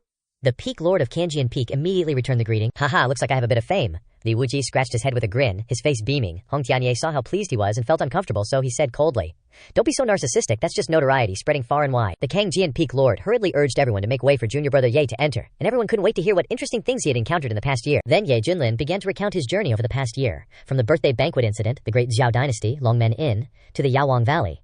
Everyone sometimes burst into laughter and sometimes sighed with emotion. When they heard about the Duangshuan empty temple, everyone fell silent. The Kangjian Peak Lord couldn't help but lament that Junior Brother Yi lived such a wonderful life, while he could only dream about it. The Tiangxiang Peak Lord asked with a stern face, if both the Xuankong Temple and the royal Pure Land of the Jing State were destroyed, and it wasn't done by Junior Brother Ye, then who exactly is behind all this? It's clearly trying to frame him. Ye Junlin shook his head and said that when there's a dark hand stirring things up, it's hard to avoid the flames from igniting, and no one can stand by. Everyone then talked about the Stargate, Zhu Yunyan, said that the Xuan Tian sect also has one. Ye Junlin nodded in confirmation, saying that the Stargate connects to the myriad realms. From ancient times, cultivators have used it to travel to all parts of the universe. Its strategic value is unimaginable. The Kangjian Peak Lord was startled and exclaimed that if it were really like that, then it would be terrifying. Zhu Yunyan sighed and said, "The higher the cultivation, the more I feel that the Kunlun realm is like a cage. How wonderful would it be if we could go out and see the vast world?" According to records from ancient books, the outside world has a vast universe, beautiful and magnificent rivers, and countless realms. But even today, even though Kunlun realm cultivators can fly to the sky and escape underground, and move mountains and overturn seas, they still can't leave this world. The only way is to ascend to the immortal realm, but that path makes so many people only dare to dream about it, and not dare to take the step, Ye Junlin said. I understand what you're thinking, but considering the current situation, the closure of the Kunlun realm may not be a bad thing. If the Stargate opens, it's no different than letting wolves into the house. At that time, I'm afraid the flames of war will spread everywhere, and living beings will suffer greatly. He didn't say that the immortal realm was in danger of destruction, to avoid increasing everyone's worry and confusion. At the Yuhua Gate, in the sacred forbidden area, a golden pillar of light 100 zang high suddenly burst forth, its powerful aura seeming to burn the heavens and earth. Torrents of heat swirled like firestorms. From within the light, a young man in a golden Taoist robe stepped out, his skin glowing like molten gold, his eyes shining with golden light, containing a power that could change the world, each step leaving behind dazzling golden footprints, divinely unmatched. It was none other than Chen Xiaobang, the Yuhua Gate's holy son. The elders, hearing the news, hurriedly rushed over, simultaneously clasping their hands in greeting, loudly shouting their welcome. During his seclusion, Chen Xiaobang, with his steadfast will, refined the solar true fire that fell from the immortal realm, perfectly integrating it into his body, becoming the rare solar immortal body, breaking through all the way to the mid-stage tribulation realm. At this moment he stood tall like a god, his eyes cold and sharp, his aura one of unrivaled dominance, his heart overflowing with a sense of disdain for the world. Recalling the humiliation he suffered before 10,000 people, a murderous intent flashed in Chen Xiao's eyes as he gritted his teeth and muttered in his heart, Hong Tianye, Ye Junlin, if I don't avenge this, I swear I won't be human. He once looked up to Ye Junlin like Chen Xiao was terrified. Could it be that he has broken through? Wasn't he just at the great perfection stage before? How could he kill an earthly immortal? He gritted his teeth, his eyes bloodshot, and roared with hatred. The old feud hasn't been avenged, and now I've lost my master. This hatred is irreconcilable. But the elders all spoke up to dissuade him, saying that Ye Junlin was probably far beyond his imagination and not someone he could deal with. We misjudged before. Ye Junlin is actually a master at concealing his strength. He's not at the early stage of tribulation transcendence, nor the late stage, but a law-enforcing tribulation transcendence expert. Elder Tang sighed sorrowfully. These words were like a thunderbolt from the blue. Chen Xiao's head was buzzing, and his face was as white as a sheet. He asked in disbelief, how is that possible? He's really at the tribulation transcendence great perfection stage. Tribulation transcendence great perfection. That's the peak realm of the eastern region's cultivation world, a level just one step away from the legendary immortal realm. Chen Xiao never expected that the greatest enemy of his life was already standing tall at that peak, looking down on all living beings. Yun Tan Peak, impossible, I don't believe it. Do you have proof? Chen Xiao's eyes were red, and his voice trembled with agitation. Law enforcing. Elder Tang sighed and slowly replied. Half a year ago, the Xuankong Temple was destroyed, and the person behind it was Ye Junlin. The three saints who once shook the eastern region were stationed at the Xuankong Temple at that time, all three being at the Tribulation Transcendence Great Perfection stage, but they were still defeated by him. This person is really that scary. Hearing this, Chen Xiao felt the world spinning, and the fire of anger rising made him cover his chest. His face was a mixture of green and white. Finally, he spat out a mouthful of fresh blood. His body swayed and then collapsed. He was full of enthusiasm when he just left the forbidden area. Now, in less than half a day, all his beliefs had collapsed. He felt like a joke, foolish and ridiculous. Holy son, you must not give in. Especially now that this is an era of unprecedented change in 10,000 years, it is even more necessary for you to maintain your spirit and lead the Yuhua sect to glory. The law-enforcing elder held Chen Xiao's hand and said with a slightly trembling voice. Chen Xiao slowly raised his head, his eyes showing doubt. What do you mean? Has something major happened in the eastern region? The elder nodded and began to recount the whole situation. After listening, Chen Xiao's eyes shot out golden light, and huge waves rose in his heart. I didn't expect things to have reached this point. It seems I should prepare early in case the Mingyuan creatures continue to invade. The elder continued, Holy son, with your current cultivation and strength, you will surely shine brightly in the upcoming battle. Once your reputation reaches its peak, you will surely be the successor to the sect leader of the Yuhua sect. At that time, you can mobilize resources at will with your monstrous talent. Achieving true immortality is only a matter of time. Hearing this, Chen Xiao narrowed his eyes, and a goal was already set in his heart. He wanted to become an immortal. Only by becoming an immortal could he avenge his hatred. Only then could he reach the peak of his life. Afterwards, the news of the holy son Chen Xiao, emerging from seclusion, immediately spread throughout Qingzhou. With the operation of the elders, he successfully became the youngest commander of the Righteous Alliance. From then on, he led his army to fight everywhere, winning every battle and rescuing countless people from the rule of the Mingyuan. His reputation spread far and wide, and his prestige grew higher and higher. Some even praised him as the youngest righteous leader in history. Meanwhile, in desolate Zhao in the Xuantian sect, Ye Junlin was leisurely leaning on a lounge chair, with his second disciple massaging his shoulders behind him and his eldest disciple offering him blood grapes. Life was easy and carefree. Li Wuji coughed a few times and said loudly, Master, this is the latest news from the cultivation world. Let me read it to you. The holy son of the Yuhua sect, Chen Zhao, is winning consecutive victories in Nanzhao, forcefully pushing back the Ghost Race's army, rescuing tens of thousands of people, and at the same time announcing that he will continue to advance north to support the continent gate. Stop. Ye Junlin frowned, took a sip of milk tea, and couldn't help but say, Why do I I always see this name lately. He felt his ears were about to develop calluses from hearing too much news about Chen Xiao. Li Wuji smiled bitterly. Master, he is the most prominent person now, and he is also the commander of the Righteous Alliance, with brilliant achievements, and is loved by countless cultivators. Li Wuji had also heard that Master seemed to have taken action against Chen Xiao's father back then, and then killed his master as well. This blood feud is really deep, but Ye Junlin just shrugged, not caring much. After all, it was those people who brought disaster upon themselves. Who could they blame? Right, what happened in Gongzhou, Ye Junlin asked. He remembered correctly that An Yao Yao's sect, the Wen Dao sect, seemed to be located in Gongzhou as well. Yi Wuji flipped the newspaper and continued reading. According to reports, the three major underworld races, Shadow Clan, Darkness Clan, and Night Clan, have joined forces to attack Gongzhou, and many Tribulation Transcendence Realm experts have fallen. Sect leader An Zizai of the Wen Dao sect is seriously injured, and the situation is extremely dangerous. Ye Junlin was startled, and just as he was about to say something, a familiar voice from the system suddenly echoed in his mind. Ding! Congratulations to the host for triggering the check-in mission. Head to Wen Dao sect in Gongzhou to complete the check-in. After successful check-in, the Kang Yuan sword will be upgraded to the immortal grade. An immortal artifact. This is no joke, I haven't even become an immortal yet and I already have an immortal artifact. Wouldn't it be as easy as killing chickens when I meet Tribulation Transcendence Realm cultivators later? Prepare yourselves. We're setting off for Wen Dao sect. Li Wuji was stunned, his eyes revealing respect. He couldn't help but sigh. As expected of his master, he knows there are tigers in the mountain, yet he still ventures in. He's going to Gongzhou himself to rescue his compatriots. You have to know that Gongzhou is currently shrouded in darkness due to the invasion of the dark races. Skilled assassins are targeting Tribulation Transcendence Realm powerhouses, causing the major forces to be exhausted and morale to waver. Even the leading immortal sect, Wen Dao sect, has suffered heavy losses. In such a dangerous situation, his master is willing to step forward and decisively set off to provide support. This is truly acting for the greater good. Because people always admire the strong, but above strength is the morality and character of the strong, which makes people even more deeply respected. Li Wuji was moved and muttered to himself, Li Wuji didn't follow the wrong person. Hong Tianye was also momentarily stunned. He didn't expect that this usually glib-tongued person could have such a heart. Perhaps he had misjudged him before, but Ye Junlin had no idea that a simple action of his had caused his two disciples to self-brainstorm a series of emotional plots. For him, a transmigrator saving the world or not was secondary. Having fun was the main thing. Going to Wen Dao sect to check in and, if possible, conveniently getting an immortal artifact and eliminating the disaster would be perfect. Akun! Ye Junlin shouted. Immediately, from the lake behind the mountain, huge waves rose, and a gigantic creature resembling a blue whale leaped out of the water, flapped its wings, and flew straight into the sky. Its body grew larger, and a kingly aura spread across the sky. It was Ye Junlin's Kunpeng mount.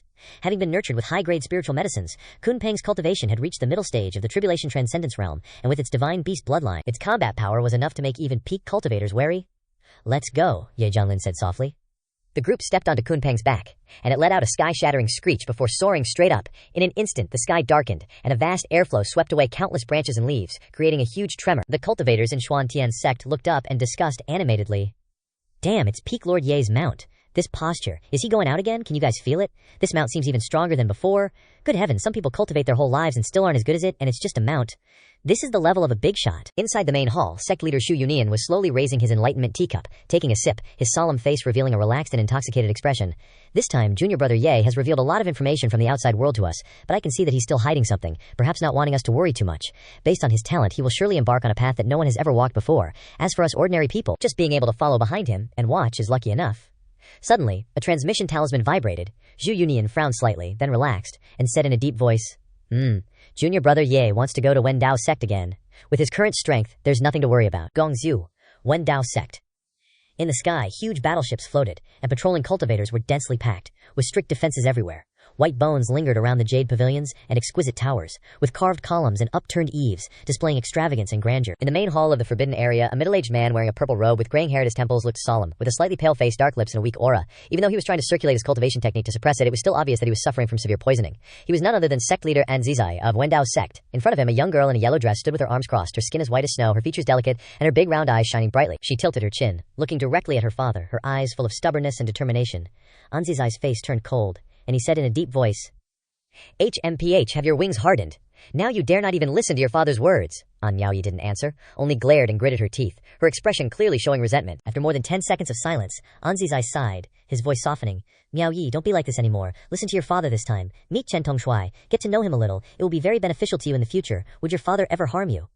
Unexpectedly, An Miao Yi immediately covered her ears, her voice high-pitched. I'm not listening, I have no feelings for him at all, and I don't want to actively interact, let alone try to please him. Hearing his daughter's increasingly outrageous words, An Zizai was so angry that he trembled, his fingers shaking as he pointed at her, but before he could say anything, he coughed violently, his face instantly turning paler, and a bizarre black blood oozed from the corners of his mouth. Father, what's wrong? An Miao Yi panicked, and hurriedly rushed to support her father, her eyes revealing obvious worry. It's nothing, it's not a problem. An Zizai tried his best to circulate his cultivation technique, suppressing the toxin surging in his body, his voice hoarse and full of fatigue. A few months ago, Gongju was simultaneously attacked by the Night Clan, Darkness Clan, and Shadow Clan. These three major alien races are good at stealth assassination, and they are ruthless and cruel, specializing in targeting human cultivators with high cultivation levels. In a short period of time, they have seriously injured or even killed many Tribulation Transcendence Realm experts, and even more Mahayana Realm cultivators have suffered countless losses. Wen Dao sect is the strongest force in Gongzhou, so it naturally became the biggest target. As the sect leader, Anzizai almost lost his life in a meticulously planned ambush. Fortunately, he managed to survive, but he was poisoned by a strange poison that repeatedly flares up and is difficult to eradicate completely. Even the other Tribulation Transcendence Realm cultivators in the sect are helpless. Anzizai was furious in his heart but helpless. In these chaotic times, what worried him most was his only daughter. He hoped that she could find a true place to rely on and survive in this chaotic world. Unexpectedly, his daughter was so stubborn, refusing to interact with that young Chen Tongshui. This made him, as a father, extremely sad. Miao Yi, listen to your father, Anzizai persuaded, his voice deep and sincere. The situation is getting worse, you have to consider your future path. Chen Tongshui is already at the Tribulation Transcendence Realm at a young age, and he is also the holy son of the Feather Transformation sect. He will definitely become the sect leader in the future, and even has the hope of becoming an immortal. If such a person is willing to protect you, then I can leave in peace. His voice sank, carrying a hint of pleading. I promised your mother that I would protect you for the rest of your life, but now I'm seriously injured and also targeted by the alien races. If something unexpected happens, who will take care of you? Will you listen to your father? Father. An Miaoyi's eyes welled up with tears, her voice choked. Although she had a strong personality, she found it difficult to refute in the face of these earnest words. After her mother passed away, her father was her only relative, always loving and protecting her with all his might. But did she have to abandon her beliefs and force herself to be with someone she didn't like just to seek peace? She felt bitter. In the past, she always believed that as long as she worked hard, she could achieve anything. But now, even her father had become helpless and humble before fate. So what could she really do? Father, I really can't do it. I'm still young, I can still improve, I still have a chance, please give me more time. An Miaoyi bit her lip, clenched her hands tightly, and tried to maintain her determination. Seeing his daughter's resolute appearance, Anzizai suddenly seemed to see the image of her mother from back then. His nose tingled, and he sighed softly, shaking his head. It's too late. This is an unprecedented great change in tens of thousands of years, and the fate of the entire eastern region is unknown, I'm afraid, that before you have time to grow up. Just then, a deep and steady voice rang out from outside. Sect leader, Chen Tongshui requests an audience. Fan Dezheng entered, cupping his hands in a report, his eyes glancing at An Miaoyi, who was still red-eyed, and he sighed softly. Without asking, he could guess what had just happened. Quickly invite Chen Tongshui in, Anzizai said, then turned to his daughter, his voice stern. You stay there, don't leave, father. An Miaoyi stomped her foot, angry but not daring to disobey. Immediately after, a figure clad in golden armor strode into the hall. It was a handsome young man, with a majestic bearing, wearing a red robe over his shoulders, his eyes shining like the sun, and his steps as powerful as waves. Sect leader An. I had some matters to attend to earlier, please forgive me. Anzizai smiled, his voice full of friendliness. Thank you very much, Commander Chen. Why is Sect Leader An being so polite? Chen Xiao sincerely replied and then glanced at Anzizai's weary expression. How has your health been lately? If it's still not well, I can go to the Feather Transformation sect and ask for a few stalks of medicinal kings to help detoxify and heal your injuries.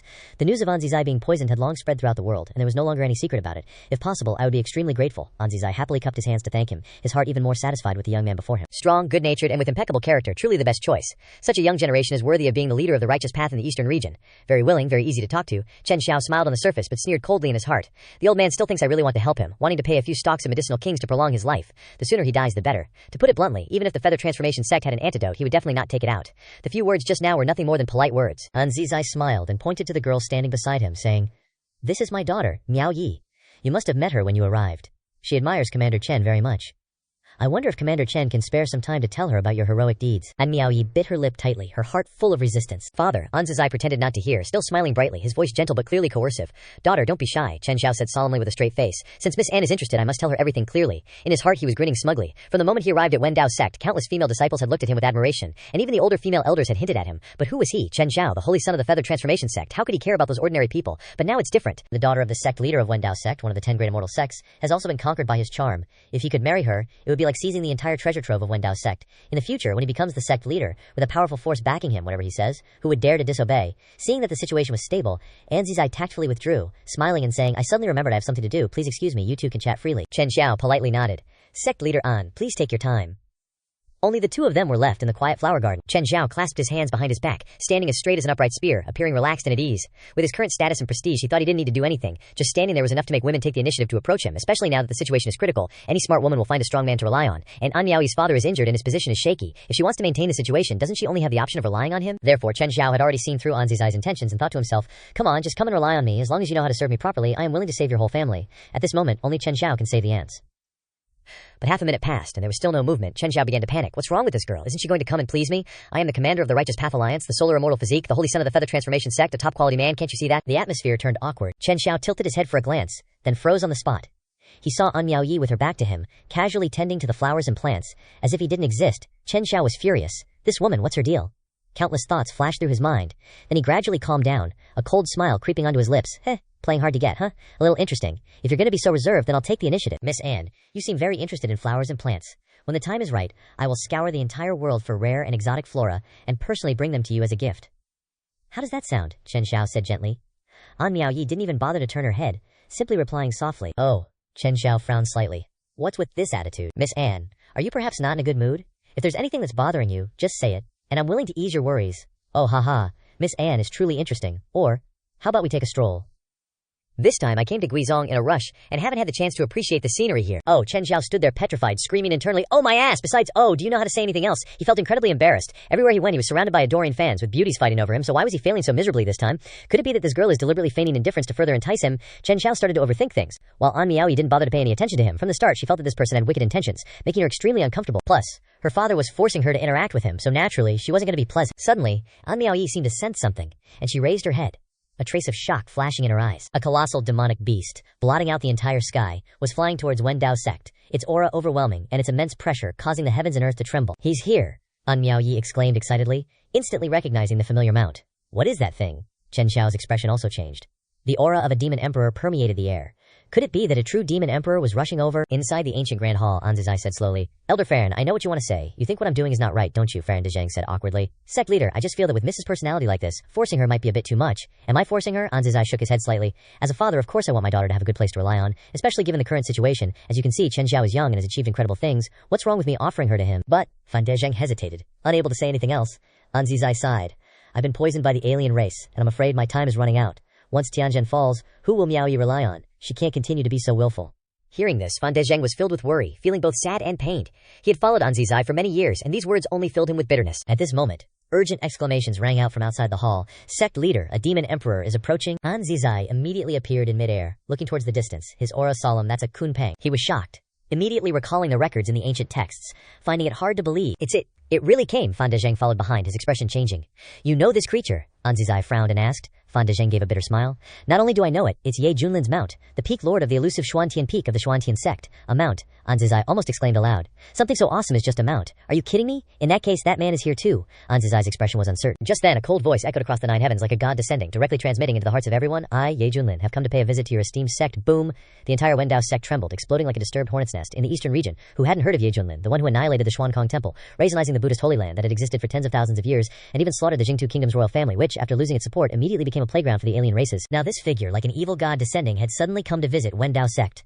What could be the reason? Countless disciples and elders were uneasy, their hearts on fire, constantly speculating. An Zizai immediately ordered, no impoliteness is allowed. Quickly dismantle the Great Mountain Protection Formation and invite Taoist Ye in. Since they've already arrived at our doorstep, how could we dare refuse them entry? If we dare, the consequences are unimaginable. Just that demon emperor mount alone is enough to give Wendao sect a headache, let alone the person himself making a move. Wendao sect withdrew the Great Mountain Protection Formation, and the ancient aura immediately fell into silence. Rumble. The kunpeng flapped its wings and flew in, bringing with it vast air currents that stirred the sky. Countless gazes were focused on the legendary divine beast, emotions intertwined between shock, worry, reverence, and bewilderment. So this is Wendao sect. Li Wuji sighed with emotion. Before them were overlapping mountain peaks, white clouds swirling around, and a red afterglow filling the scene, like a heavenly paradise in the mortal world. The sect leader of Wendao sect, An Zizai, stood silently in the void, cupping his hands in greeting, his voice gentle and respectful. I am An Zizai. Congratulations on Taoist Ye's grand arrival. Only now did he clearly see that on the kunpeng's back was a colossal island floating in the air. The sight made his heart race. Good heavens! Is he really using a divine beast as his home? Swish, swish, figures flashed from afar and approached. Sect leader An, you are too kind. Ye Junlin stood at the forefront, returning the greeting with cupped hands, his calm voice echoing. An Zizai observed the silver-haired youth before him. His unfathomable aura made him tremble involuntarily. No wonder he could destroy Xuankong Temple. He was indeed a terrifying figure. Just as he was about to speak, a clear voice rang out. Young Master Ye. An Miaoyi darted over like a small bird, her face radiant with joy, unable to hide the delight in her heart. An Zizai almost popped his eyes out. Miaoyi. He didn't expect his precious daughter to be so intimate with Ye Junlin. The scene stunned countless people, with many wondering if they were hallucinating. Ye Junlin smiled softly. Miss Anne, we meet again. In his heart, he still remembered her dazed look from the other day, and looking at her now, it seemed like that condition hadn't completely cleared up. An Miaoyi hesitated, expectantly trembling.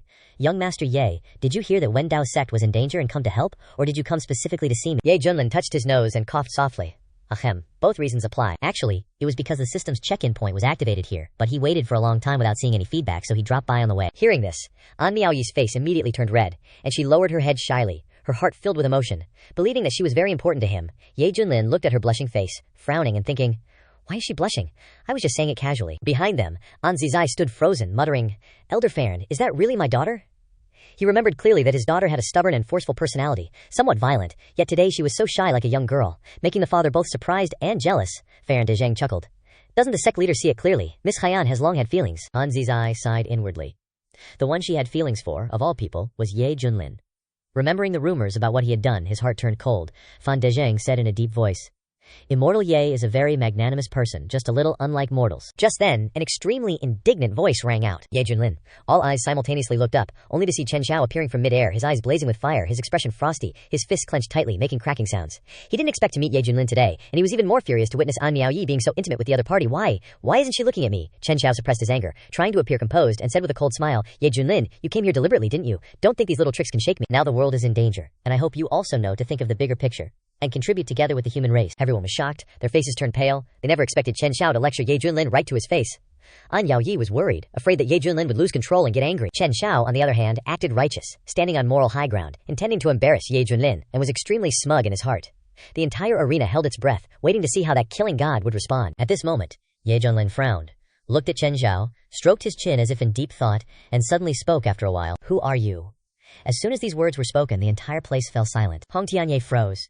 Feeling the silence so thick you could hear a pin drop, Li Wuji cried out in his heart, Good heavens, these words don't do much damage, but they are incredibly humiliating. Chen Xiao stiffened on the spot, his face blank as if turned to stone, almost doubting that he had misheard. What did that mean? Could it be that the other party really had no impression of him at all? Chen Xiao tried to suppress his anger, his expression almost out of control, and gritted his teeth, saying each word. Are you done pretending? You really don't remember who I am? Ye Junlin frowned and asked indifferently, Where did this little punk come from? Why should I remember you? Acting like we're so close. Chen Xiao stared at Ye Junlin, realizing that the other party really didn't remember anything, and his mind exploded, his mind shattered, feeling like a punch into cotton, powerless to the point of madness. He clutched his chest, his breath heavy, realizing that from beginning to end he was just a supporting character that no one cared about. And just now, his self-performance was no different from a clown. The anger in Chen Xiao's heart erupted like a volcano. His whole body was smoking, the veins on his forehead bulged in bursts, and he shouted angrily, This is outrageous! My father is Chen Wenhai, the sect leader of Fenglai sect, who died in your hands, and my master Zhu Yang was also killed by you. You dare say you don't remember those things? The voice echoed everywhere, shaking the mountains and forests. Ye Junlin dragged out the sound, clicked his tongue and said, Now that you say that, I remember a little. Although only more than 2 years have passed, Ye Junlin has been living a carefree life, without worry or thought, and old things have long been blown away by the wind, and his memory is not enough, especially for unimportant things. Moreover, Chen Xiao's current temperament and image are too different from the past, so it's normal not to recognize him. But now he remembers. It's that guy, the Holy Sun famous throughout the eastern region. Once on the front page of the Tuzhenji Daily, now also the commander-in-chief of the Righteous Coalition forces, Chen Xiao gritted his teeth, his voice full of resentment. Ye Junlin, don't you feel ashamed? You clearly have the strength, but you attacked a small sect. What right do you have to call yourself a hero? He thought that Ye Junlin had hidden his cultivation in the past, so that the Fenglai sect thought they could occupy the Xuantian sect, but they were ambushed and counter-killed. And that kind of attack was really no different from a big shot playing the pig to eat the tiger. Li Wuji shamelessly retorted, Who told your father to be bewitched and want to swallow the Xuantian sect? My master was just defending himself.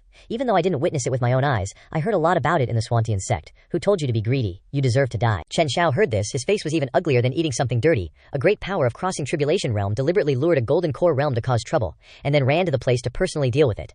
What kind of person with a perverted hobby would do that? Chen Xiao even thought that if his father under the 9 springs knew that he was killed by a big shot, he wouldn't know whether to cry or laugh. What about my master Zhu Yang? You killed him too, how do you explain that? Ye Junlin replied indifferently.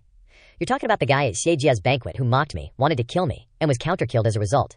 Tell me the truth. If someone wants to take your life, would you sit and wait for death, or strike immediately? Li Wuji immediately shouted.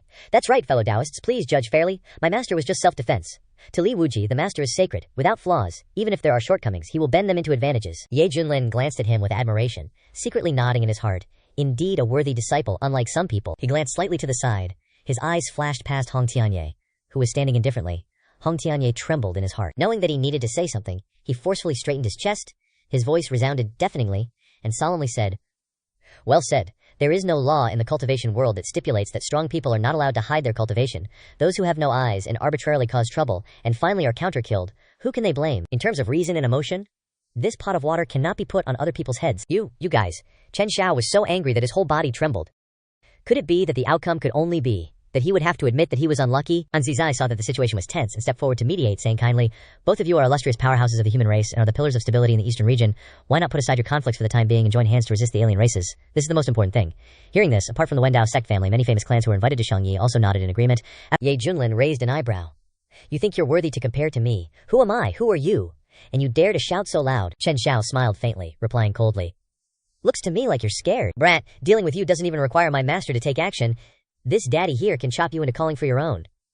In just one strike, Li Wuji tightened his grip on his blade, a furious grin spreading across his face. Don't try to show off with your disciple in front of me. If you've got the guts, face my challenge head on, Chen Xiao roared. Ye Junlin shook his head, bored. Fighting you is beneath me. He pointed to the sky. You're only worthy to fight Kun right now. Who's Kun?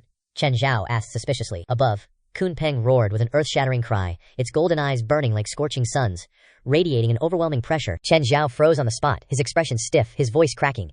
You want me to fight your mount? The words nearly made him explode with shame and anger. With his noble status, was he only worthy to fight a beast? What are you looking at? That look is underestimating my Kun. Ye Junlin's face showed displeasure, his voice sinking with pressure. Kun Peng was also extremely angry, its huge eyes blazing red, fiercely staring at the young man in golden armor standing proudly opposite him. Chen Xiao sneered, his voice dripping with sarcasm. Don't embarrass yourself by bringing out your mount. I, Chen Xiao, am a hero of my generation, and you want me to compete with your mount. Wouldn't that be a disgrace to my reputation? Ye Junlin chuckled mockingly. If you're scared, just say you're scared, no need to make excuses. Back then you couldn't even beat my disciple, and now you want to challenge me. You're only worthy to fight my mount, you.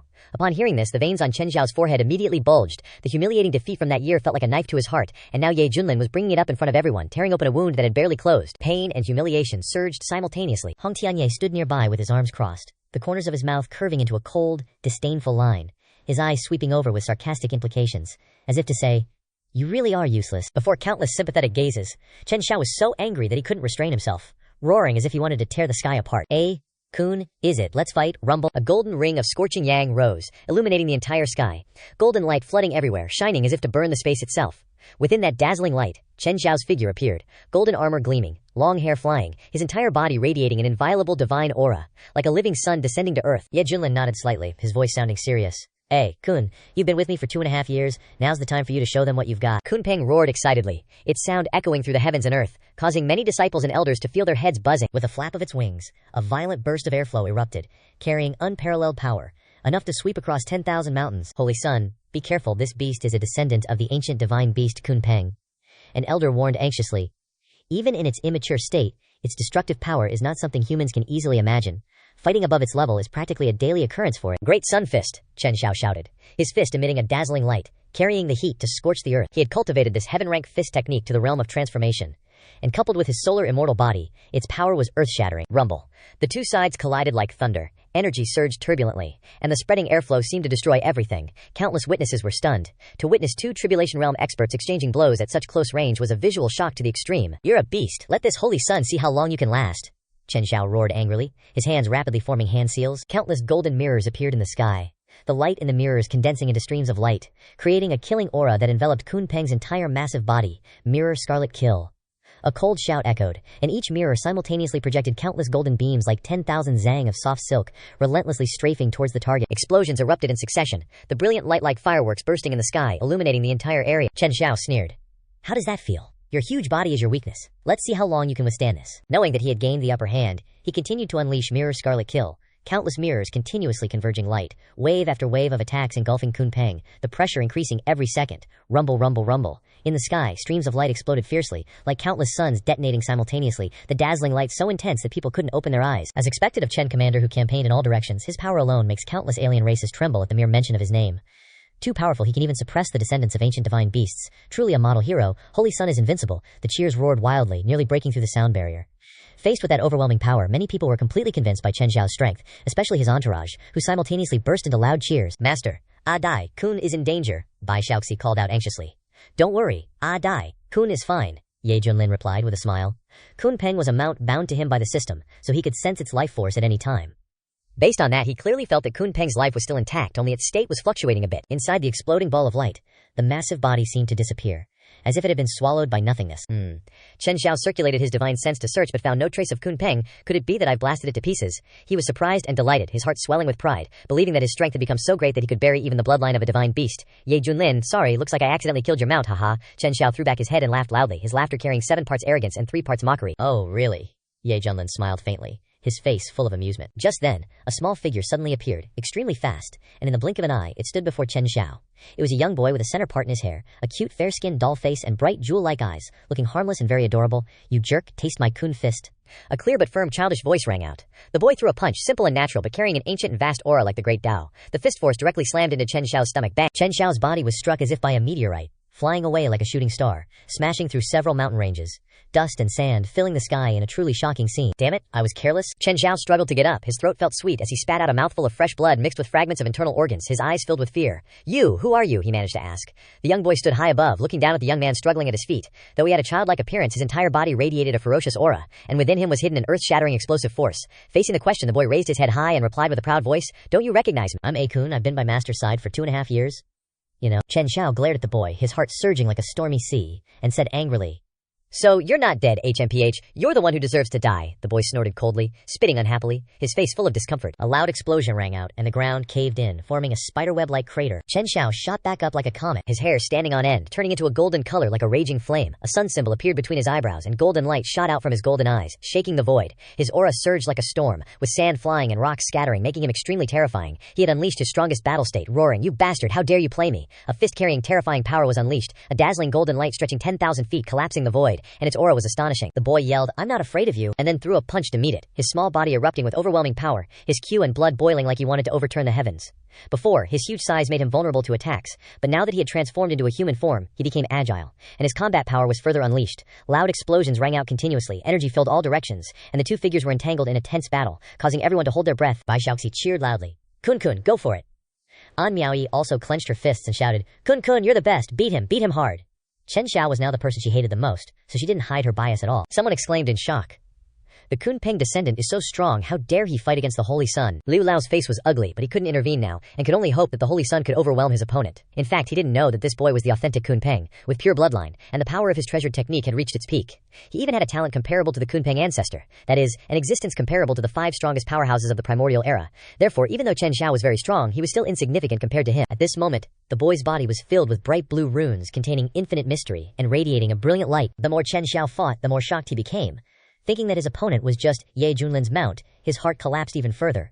Could it be that I, the holy son of the feather transformation sect, am going to lose to a mount? He roared unwillingly, and then summoned a golden holy sword with a sun symbol on it. Slashing down fiercely, the sword light was scorching and violent. The boy shouted, "Watch my Kun fist," and then threw a punch that tore through the sword light, causing Chen Zhao to panic and quickly raise his sword to defend. With a loud explosion, fresh blood spilled from the corner of Chen Zhao's mouth, and he was sent flying away. Before he could stand firm, he saw a fist coming at him, making him suffocate. He quickly waved his sword to resist, but each time they collided, his arm ached and trembled, and his kia and blood surged uncomfortably. The boy fought more and more fiercely. Sometimes his fist power was like a huge wave, sometimes like a heavy mountain, constantly breaking Chen Zhao's sword stance. And finally, the golden holy sword was shattered by a punch. The boy rushed forward like a humanoid beast, colliding violently, and his shoulders trembled, containing some kind of strange law. One blow caused Chen Zhao to spit out fresh blood. His internal organs were torn apart. A scream rang out, and his bloody body flew out like a torn rag doll, crashing down on a mountain, and a mushroom cloud rose high. Holy sun! A scream tore through the air, and the followers widened their eyes in disbelief. The war god who had led them to conquer everywhere, winning every battle, had now suffered a crushing defeat, a complete defeat, and the one who defeated him was just someone playing the role of a mount. This shock was too great, but it still hadn't stopped. In front of everyone, the boy immediately took off his pants, naked, aimed straight at Chen Zhao lying in the pit, and directly peed on him. A stream of yellow liquid poured down like rain, and the pit, several meters deep, quickly filled with urine. The pungent smell of urine rose, and the whole place was in an uproar, countless people stunned by the blatant humiliation. The boy put his hands on his hips and asked with a teasing voice, "How does it taste?" Chen Zhao was seriously injured and unable to struggle, almost suffocating in the foul liquid, even swallowing a few mouthfuls. His mind went blank, and the teasing laughter echoing above him made him think of being humiliated in public. His self-esteem shattered, his mind exploded, and his eyes darkened. Everyone had strange expressions. As expected of Senior Ye's mount, Kun won. Bai Xiaoxi cheered, and An Miaoyi was provoked by this scene to hold her stomach and laugh, tears welling up in her eyes. Ye Junlin clapped and praised, and Li Wuji complimented. Hong Tianye covered his nose and complained about the bad smell. At this moment, an old voice rang like thunder, filled with anger. "You wicked thing, how dare you humiliate the holy son of the feather transformation sect?" Liu Lao appeared in the air, his sleeves fluttering, his aura vast, his cold eyes staring at the boy who had defeated and humiliated Chen Zhao right in front of everyone. For a proud person, this was even more unbearable than death. Liu Lao said in a somber voice, "You have no manners. This old man must teach you a lesson." In the void, countless dark black shackles covered with incomprehensible runes exuded an ancient aura.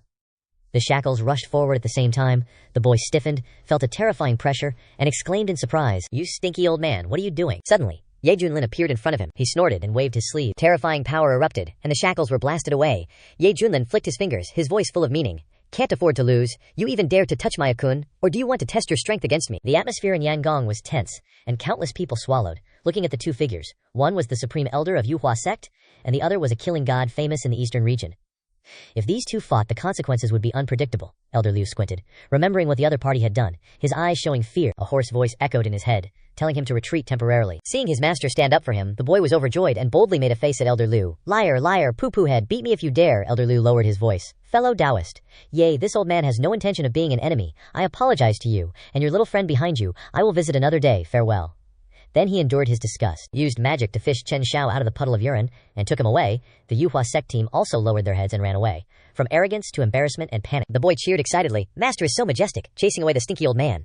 But before he finished speaking, the silver-haired youth turned around abruptly, his expression serious, his eyes fixed on him. Master. The boy trembled in his heart, wondering what he had done wrong to anger Ye Junlin. A second later, Ye Junlin stretched out his hands and grabbed the boy's face. Ever since he saw the Kunpeng transform into a human, he had had the urge to do so, but he had to endure it because the situation was inconvenient at the time. Now that he finally had the chance to do it, he would naturally not let it go. His face was as soft as noodles, as elastic as a bullet, and was distorted in various ways, looking both funny and strange.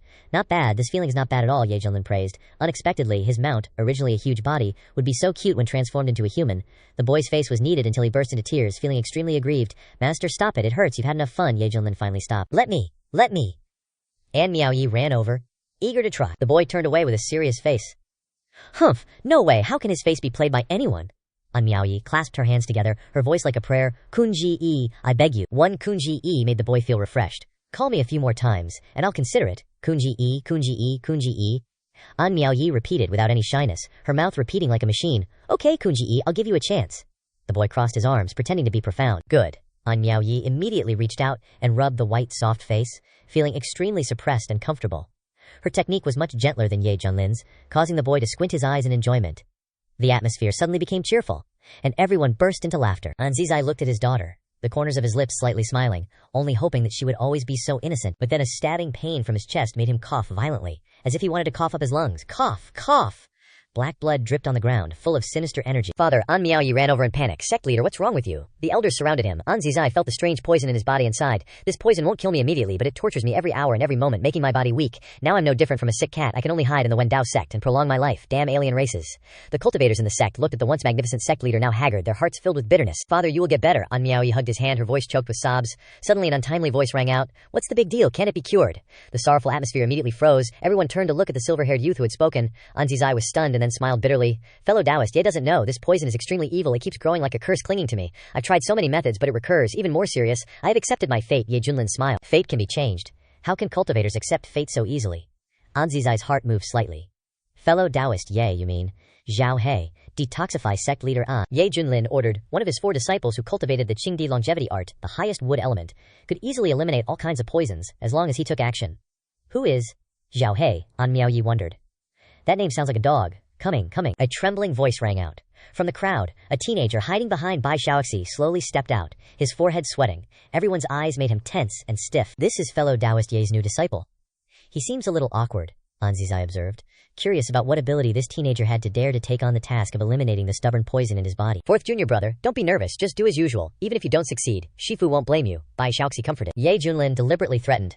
That's right, it's not a big deal. At most we'll eat stewed chicken with mushrooms tonight. Hearing this, the teenager's hair, as stiff as a pot lid, twitched. His face as if he was about to cry, struggling in his heart for a while, and finally reluctantly stepped forward in front of An Zizai, took several deep breaths to adjust his breathing. His hands formed a seal, mobilizing the magic power in his body, performing the Qingdi longevity art. Vast wood element essence poured out from his palms, and a stream of azure energy continuously poured into An Zizai's body. An Zizai had never felt so comfortable in his life, and couldn't help but utter a sound, as if releasing a part of his hidden instinct. But in the next second his pupils suddenly contracted. Because he felt that the strange poisonous mass in his body was being quickly eradicated, the hidden ailments of many years had also disappeared, and an unprecedented vitality surged, as if he had been reborn. Leng Keng. The sound of bones and joints rang out. An Zizai twisted his muscles and bones. His appearance and spirit immediately brightened, and his eyes sharpened back to their full state. Good, the great devil murmured. An Miao Yi asked anxiously, Father, how do you feel? Everyone waited attentively for the answer.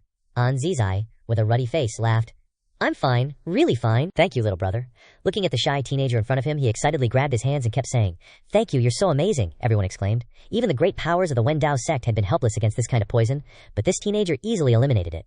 The great devil paused, feeling the joy of helping others for the first time. Ye Junlin stepped forward and rubbed Zhao Hei's head in praise. Anzizai, could this banquet be having some kind of special performance? If that's the case, as an outstanding youth who transmigrated from the new century, I must resolutely resist this unhealthy trend, but of course, I have to watch it first before resisting. Sect leader An is too kind, Ye Junlin said with a smile. He wasn't in a hurry to leave anyway, he was planning on grabbing some rewards first, and now he'll just stay and enjoy the hospitality. Haha, Taoist friend, Ye's too kind, please follow me into the hall, let's discuss important matters together. Anzizai laughed loudly, leading Ye Junlin and the others to the most luxurious building of the Wen Dao sect. At this moment, more than 1,000 meters away from the Wen Dao sect, on a mountain peak, the team that had just left the Yuhua sect was stationed. Liu Lao was treating Chen Zhao. Holy son, what do you think? Chen Zhao was lost in thought. The scene of his defeat flashed in his mind, and then he fainted in the puddle of urine. A sense of humiliation washed over him. Liu Lao, I'm really trash, he said hoarsely. Liu Lao said in a deep voice, holy son, don't underestimate yourself. If even you are trash, then what are those who are not as good as you? Chen Zhao grabbed his head, almost shouting. But I couldn't even beat Ye Junlin's mount. He collapsed. Feeling his life sink into darkness, Liu Lao said sternly, holy son, please cheer up.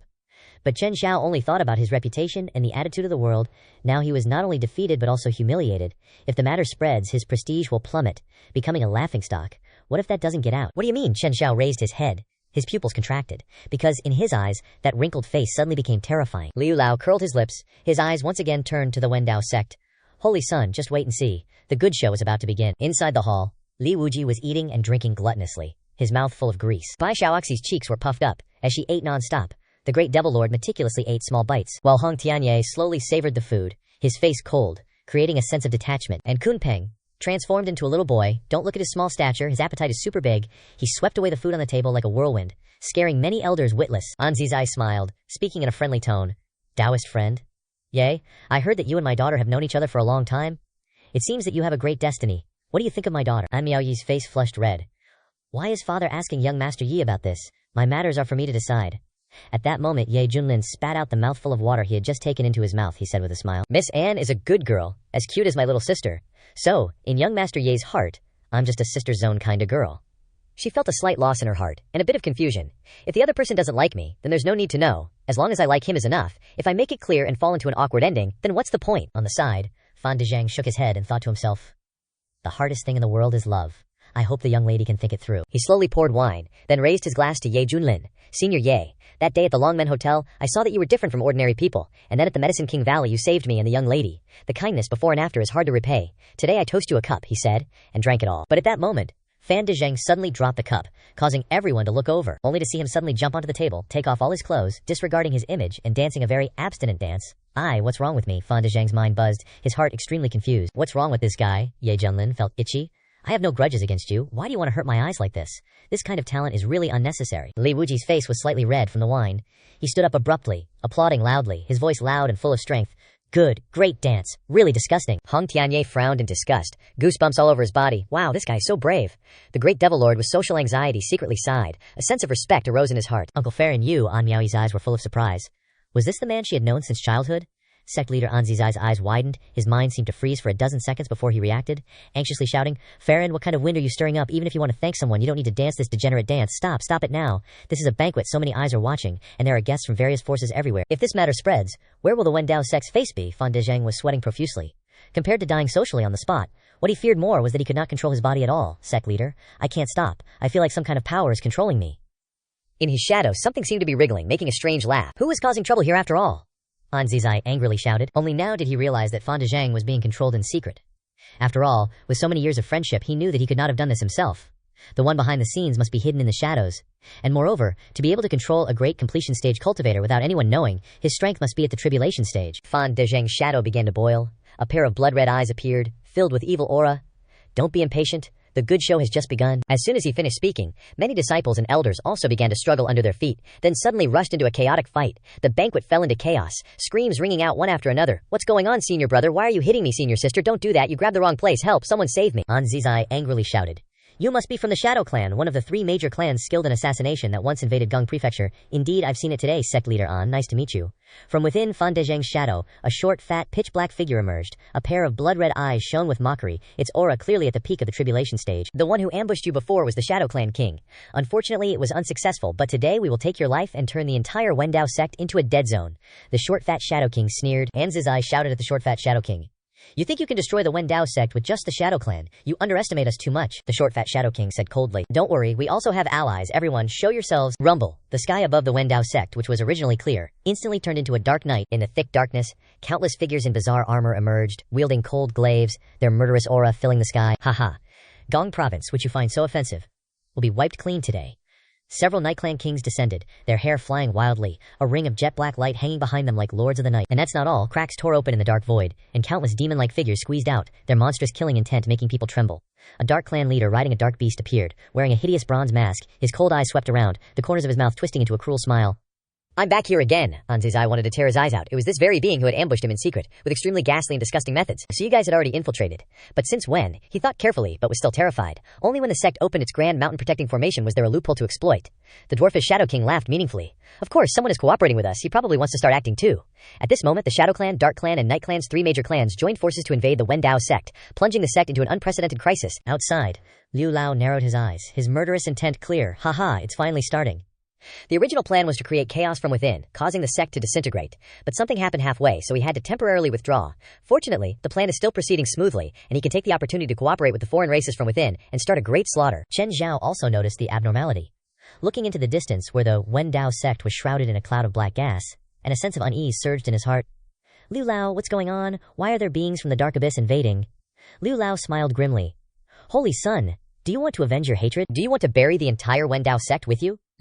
Hearing this, Chen Xiao's hair stood on end, feeling that what was happening before his eyes had overturned his understanding. Liu Lao, you dare collude with dark abyss beings? This is treason that the human race spits on. What will you do if the sect finds out? Suddenly, he stared at Liu Lao's smile, and an idea flashed in his mind, sending a chill down his spine. So the sect already, he didn't dare to continue speaking. Tongzi trembled, only finding this matter too absurd. The Eastern region's #1 human race Holy Land, the Yuhua Gate, was actually colluding with Dark Abyss beings, and even more shocking was that the Orthodox spirit mine was very likely set up by them, and from beginning to end, it was all a self-directed and self-acted show. He couldn't understand why the Yuhua Gate would benefit from letting Dark Abyss beings prosper. Wouldn't that be asking for trouble? Liu Lao said, Holy Sun, you will know later why the sect wants to do this. This is the inevitable direction. You must believe that we are right. But I am the commander of the Orthodox Allied Forces, and I used to resist Dark Abyss beings, helping the human race reclaim a large amount of territory. Now you want me to betray the human race? Chen Xiao gritted his teeth, clenching his fist and trembling, his heart filled with bitterness. Liu Lao shook his head. The reason you won so easily before was because we created the conditions, didn't you see? Every campaign was unusually smooth, and the foreign race armies easily collapsed and retreated. Even if there were losses, they were only the bottom layer used as cannon fodder.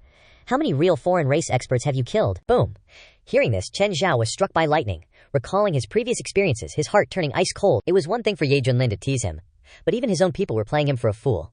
What exactly did I, Chen Zhao, do wrong? Why does heaven treat me like this? Seeing the youth looking lost and doubting his life, Liu Lao said in a deep voice, Holy Sun, you care too much about those vain things like fame and gain. The truth is not so heavy. The important thing is how you want to reach a higher position. Chen Zhao smiled miserably. You mean you want me to follow you in colluding and doing evil, leaving a bad name for eternity? He couldn't understand what the sect was doing. It was clearly the #1 cultivation Holy Land in the Eastern region, so why would it lower its status to cooperate with Dark Abyss beings? Aren't they afraid that exposure will lead to other forces jointly attacking them? Liu Lao slowly said, Holy Sun, you don't know everything. The sect's cooperation with the Dark Abyss is only to connect with the forces behind the scenes. The so-called human race righteousness is all illusory before life and death. The world is about to face a major change, and we must make plans early to inherit the Yuhua Gate's Dao lineage. Chen Xiao's breathing stagnated. Those words contained too much information, and thinking carefully, he only felt fear. Could it be that the sect was really doing this for that reason? His heart was constantly wrestling, making it difficult to choose. Liu Lao shook his head. You have a lot of potential. Those above also appreciate you. In the future, you will rise to great heights and go further and higher. Why limit yourself in this small world? When you become an immortal and establish a sect, looking down on all living beings, you will see that fame and gain are only like fleeting clouds. Only power is the truth. I have said everything that needs to be said. You just stay here and wait. Now, I want to start a great slaughter. Boom! A terrifying aura burst out from his body. The surrounding rubble disintegrated. His hair flew wildly. His deep eyes contained a murderous intent that filled the sky, and his figure suddenly shot straight up. The surrounding mountains collapsed as he transformed into a blazing stream of light, rushing straight towards the Wendao sect. Ye Junlin, your opponent is this old man. Inside the Wendao sect, the Dark Clan leader smiled coldly, swallowing a dark abyss pill. Boom! His aura erupted like a volcano, his cultivation leaping to the great perfection of tribulation transcendence. His eyes shot out dark purple light, and his face was extremely ferocious. More than 10 Night Clan and Shadow Clan kings also swallowed pills at the same time, their roars shaking the sky, and their bodies were filled with terrifying auras, all reaching the great perfection of tribulation transcendence. At this moment, Ye Junlin was extremely annoyed. You guys, you dark abyss beings, if you don't want to live, don't ruin my mood. Can't you see that I'm still eating? Ding, congratulations to the host for checking in at the Wendao sect. The Kang Yuan sword has successfully advanced to the level of immortal artifact. At that moment, the system's reminder sounded in his mind. Ye Junlin pretended to be enthusiastic and asked, Tongzi, did you sleep well? The system replied, Ding. Thank you for the host's concern, I slept well. Ye Junlin snorted coldly. Do you really think I care about you? Are you waiting until I'm in trouble before you leisurely appear and say hello, right? The system replied aggrievedly, Ding, woo wu, I'm so heartbroken, why does the host think that way? I will definitely be on time next time. I swear, Ye Junlin only laughed coldly, listening to that untrustworthy promise. He thought to himself, you can deceive others, but don't deceive yourself. Just then, the Dark King roared, and a violent aura erupted. His figure, like a ghostly shadow, rushed straight at Ye Junlin. But at that instant, the void trembled, and the Kangyuan sword was already in his hand. A cold sword light tore through space, without hesitation stabbing straight through the Dark King's chest. A thunderous explosion, surging sword light, and fresh blood spurted out. The Dark King's eyes widened. His body trembled violently, terrified to the extreme, as if he couldn't believe that in just a breath, he had been pierced through the heart by a sword. Immediately afterwards, Ye Junlin swung his sword. The Kangyuan sword in his hand shone brightly, its light like a heavenly river pouring down, carrying the majestic aura of an immortal artifact, slashing horizontally at the Zen seat. The Dark King let out a miserable scream, his body trembled, the sword light pierced through, slashing straight through his body. In an instant, the life force in him was drained, like an oil lamp suddenly extinguished in a cold wind. Right now, Fatty Shorty Shadow King was trembling all over, finally kneeling on the ground, his face filled with fear as he stuttered. This is the aura of immortal energy. In his sight was a golden flying sword, shimmering with immortal light, floating and spinning around the silver-haired youth like a blazing sun, radiating an inviolable divine will. Ye Junlin shook his head. He hated being disturbed while eating the most. It was extremely clear. They had violated a taboo. Fatty Shorty Shadow King felt his head explode. He never expected to meet a true big shot.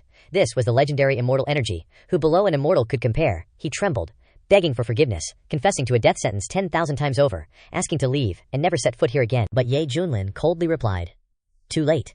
With a slight wave of his sleeve, Kangyuan's sword immediately flew out, its fiery sword light like divine punishment, carrying unmatched power. A miserable scream rang out and then died down. Fatty Shorty Shadow King was instantly annihilated. That was the power of immortal energy. Hung Tianye took a deep breath. As an immortal, he understood the terrifying power of immortal energy. Those in the Tribulation Transcendence realm had extremely tenacious life forces. As long as their bodies hadn't collapsed, they could recover no matter how badly injured. But if they were injured by immortal energy, the wound wouldn't heal, and they could even lose their lives in an instant. Immortal energy was extremely rare in the lower realms. Even immortals in the central region rarely had it, which was why he was so horrified. A Night Clan king, Jiyu Zhenjing, called for a joint attack, hoping to seize the immortal energy. The Mingyuan army immediately unleashed its power like surging black clouds, wanting to swallow the golden ancient sword, but Ye Junlin only sneered. The magical power in his body was hundreds of times stronger than a perfected Tribulation Transcendence cultivator, enough to drive immortal energy for a long time. Kangyuan's sword unleashed an astonishing sword light, tearing apart the black mist, followed by resounding screams. Millions of Mingyuan creatures had their blood splatter across the sky. The Tribulation Transcendence realm kings didn't even have time to escape, dying in despair under the sword light. Liu Lao, who had just entered the Wendao sect intending to slaughter, witnessed this scene, and was so frightened that his soul scattered. He turned and fled like a rabbit, cold sweat pouring down, his lips trembling. The more he thought about it, the more scared he became. Chen Xiao looked at the heaven-shattering sword light, feeling his chest constrict. Liu Lao didn't allow him to ask anything, grabbed Chen Xiao, and fled, the Yu Hua sect cultivators panicking as they followed, the sword light tearing apart the sky, causing all the cultivators in Gongzhuyao and other provinces to look up, utterly terrified. This was unforgettable for life. Kangyuan's sword gradually dimmed, and the energy fluctuations became quiet. Ye Junlin waved his hand and retrieved the sword. Under normal circumstances, even a perfected Tribulation Transcendence realm expert would be extremely strained when activating immortal energy, let alone maintaining such power as before. It was like a newborn trying to wield a heavy Guandao, yet he was as relaxed as could be. The alien race had been completely wiped out, the crisis averted, and the Wendao sect cultivators stared at each other in a daze. If they hadn't seen it with their own eyes, they would have thought it was just a dream. The main hall was silent, everyone stunned. It was over so quickly. Ye Junlin sternly asked, "What are you still spacing out for? Continue the music, continue the dancing," Anzizai asked with a dry throat. Does Ye Daoyu usually carry immortal energy with him? This kind of supreme treasure only exists in legends and is hidden in holy lands or top ancient sects. I never expected this young man to casually take it out and casually massacre everyone. It's truly unbelievable. Ye Junlin only replied, "That's right, is there a problem?" Hearing this, Anzizai felt even more that he couldn't see through this person. Perhaps that was why his daughter was so infatuated. Anzizai sighed that after this battle, Gongzhou's crisis had been resolved, and Ye Daoyu's prestige would reach its peak, causing a stir in the entire Yuhua sect. Chen Zhao, bah! Li Wuji scornfully said that the Chen surname wasn't worthy of being compared to his master. Ye Junlin pretended to cough and then said seriously, "It's all just empty fame. I've never cared about fame and fortune." Those words made everyone even more admire him. Only Hong Tianye glanced sideways as if to say, "Keep pretending." The banquet continued, laughter echoing throughout the main hall, as if what had just happened was just a fleeting illusion. After eating and drinking to their heart's content, it was time to leave. "We'll meet again in the future." Ye Junlin waved his hand. Xiao Sa turned around. Anzizai led the Wendao sect cultivators, collectively seeing Ye Junlin and the others off. AGU immediately transformed into a giant rock, letting out a joyful cry, its wings creating surging air currents. "Young Master Ye," An Miaoyi murmured as she watched his figure disappear into the distance. Feeling a void in her heart, "Miaoyi, work hard. That kind of man is the goal for you to pursue, but it's also possible that you'll never catch up in this lifetime, so be mentally prepared." Anzizai sighed. "There's no other way. Who told you to choose such a man?" An Miaoyi. "Damn. Right then, pairs of narrow eyes cracked open all around, icy and indifferent, staring intently at the group. Chen Xiao immediately felt an immense wave of terror crashing down, his body hair standing on end, his face pale as he stammered, trembling. Sect leader, what kind of demonic entities are these? These bizarre eyes were boundless, piercing through every micro-world, making those who were stared at feel like tiny specks of dust, with no secrets that could be hidden. The pressure was indescribable. The Yu Huamen sect leader said solemnly, "Mind your manners. These are the 5 Grand Elders of Yu Huamen." With that, he bowed respectfully towards the void, paying respects to the Grand Elders. "We have brought him. He is the seed of potential that I mentioned." Chen Xiao's heart was shaken violently. Even the sect leader had to perform such a ceremony, coupled with the unprecedented oppressive feeling, causing a thought to flash through his mind. Could it be that these 5 Grand Elders have reached the legendary immortal realm? A voice echoed from above. "This child has extraordinary talent, great perseverance and determination. He can even refine the true solar fire. It seems he has developed the solar immortal physique to the extreme. Not bad. Not bad." The vast, snow-white eyes shone like 2 soul-snatching stars. The sect leader immediately introduced, "This is Grand Elder Tianhong, the leader of the 5 elders." Chen Zhao regained his senses, clasped his hands in thanks, but then his voice dropped. "This junior was defeated by a beast, and his future path of cultivation is bleak. I hope the Grand Elder can enlighten me." His voice grew softer and softer, his strength fading away, with no trace of his former arrogance or belief. Since leaving seclusion, he had originally thought he would be invincible, but he was defeated by Ye Junlin's mount and severely humiliated. The darkness covered his heart, causing him to doubt himself. Grand Elder Tianhong raised an eyebrow slightly. Chen Xiao felt a throbbing in his head as if his sea of consciousness had been invaded, and then he heard the elder exclaim, "Strange, this world actually has a Kunpeng. Moreover, its bloodline is so pure, even the leader of the 5 elders couldn't maintain his composure, because the Kunpeng clan had unlimited potential. When fully grown, they would become immortals, with amazing combat power, especially the orthodox bloodline. From childhood, they were already in an initial form of power." Unexpectedly, in the current environment of the Kunlun realm, this kind of divine beast still appeared. And, even stranger, it voluntarily became a mount for a human. "Truly unimaginable," Grand Elder Tianhong said in a deep voice. "There's something very strange about this Ye Junlin," the Yu Huamen sect leader said. "He is the Feng Lord of the Xuantian sect. His strength is unfathomable. He only appeared in the last 2 years. Rumors say that the Xuantian sect is a hidden sect from ancient times or even earlier." Grand Elder Tianchong sneered. "Baseless rumors. I have been in the eastern region for many years and have never heard of this sect." Grand Elder Zijiao, who was second in command, said, "That's precisely because it is hidden that you have never heard of it." Tianchong was speechless. That made perfect sense. Elder Liu spoke up. Reporting to the Grand Elder, "I intended to kill my way into the Wandao sect that day, but Ye Junlin took out immortal artifacts and killed many Mingyuan kings." Now this news has spread throughout the eastern region. The 5 elders were shocked. Immortal artifacts? Can a cultivator in the Tribulation Transcendence realm use this level of magic treasure at will? It seems this Xuantian sect is not simple at all. Grand Elder Tianchong suppressed his shock and snorted coldly. "We also have immortal artifacts. Why boost others' morale and crush our own prestige?" The snort echoed, causing the entire minor world to tremble as if the heavens were enraged. Elder Liu broke out in cold sweat. Grand Elder Tianchong continued. "Currently, the Xuantian sect is the biggest variable, especially Ye Junlin." Speaking of this, the Yu Huamen sect leader narrowed his eyes and said with caution, "This person has vast divine powers. I personally saw him suppress the 3 saints of the Xuankong Temple alone. He can be called invincible in the same realm." That's right. The middle-aged man in the black robe at the head of the mysterious team during the appearance at the Xuankong Temple was the Yu Huamen sect leader himself. Before that, he had arranged an internal mole in the Pure Land country to closely monitor the changes there. Later, when he learned that a major change had occurred in the Xuankong Temple, he personally led people to destroy the Xuankong Temple, Bloodbath, the Imperial Palace, and help the Mingyuan army successfully occupy the Pure Land country. Grand Elder Tianhong chuckled coldly. "It doesn't matter. No matter what methods he has, he can't stop the general trend of the world. Before irresistible true strength, he will be crushed sooner or later." His words were full of contempt, clearly not taking Ye Junlin seriously and treating him as nothing more than a slightly stronger ant. The Yu Huamen sect leader suddenly remembered something and cautiously asked, "Grand Elder, what's happening on the immortal realm side? Does the founding ancestor have any new news?" The founding ancestor he was talking about was the Yu Huamen's founder, the creator of the Yu Hua Ascension art. After countless years of development, Yu Huamen also has a lineage in the immortal realm. It is said that the scale is not small, and this founding ancestor is already a powerful figure with a prominent reputation. Grand Elder Tianhong slowly replied. The founding ancestor secretly sent a message back that the starry sky defense lines built in the immortal realm were repeatedly destroyed. Extraterritorial alien races are gradually closing in. Fortunately, he cooperated with a major force and repeatedly provided intelligence in exchange for trust. If the immortal realm is destroyed in the future, he will be promoted to the new leader. At that time, Yu Huamen will also flourish, leading countless cultivators in the Star Sea. The Yu Huamen sect leader breathed a sigh of relief and said with admiration, "The founding ancestor's move is truly brilliant. He took advantage of the immortal realm's impending destruction to find support in advance. Not only did he preserve the lineage, but he could also become many times stronger." Grand Elder Tianhong nodded slightly. The founding ancestor also instructed that we must cooperate well with the extraterritorial emissaries and help them occupy more passages, because this is related to the battle for the lineage and cannot be taken lightly. The Yu Huamen sect leader replied, "Please rest assured, Grand Elder. Currently, half of the eastern region's stargates are already in our hands. Next, we will continue to operate secretly and help the Mingyuan seize more stargates." At this time, beads of sweat as big as beans were forming on Chen Xiao's forehead. He was stunned by the information-filled words. He felt his previous understanding being shattered and his spirit taking a huge hit. If possible, he really didn't want to hear these things, because the more he knew, the more miserable his death would be. Grand Elder Tianzhong looked at him and said with dissatisfaction, "You, this junior, why are you so afraid of everything?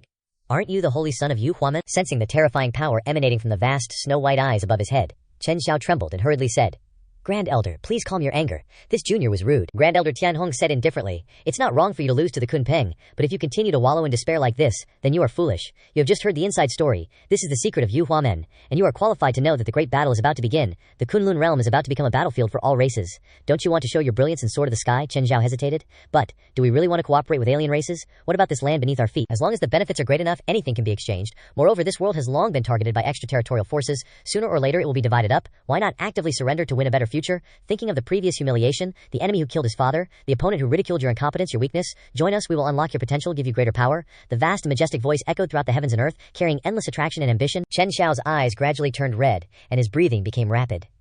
Those words swirled in his mind, stirring up the desire that was eroding his last boundary. The figure of a silver-haired youth fluttering in the wind appeared in his mind. Chen Xiao gnashed his teeth in hatred, his rage consuming his reason. He roared, "You're right, I must become stronger. What righteous cause of the human race? What reputation? Is all bullshit. All I need now is power." Old ancestor Tianhong smiled contentedly. "The young are easily taught. History is written by the victors. You'll stay here for a while and we'll guide your cultivation, unlock your potential, and help you ascend to immortality soon." Sect leader of the Feather Transformation. Sect said sternly.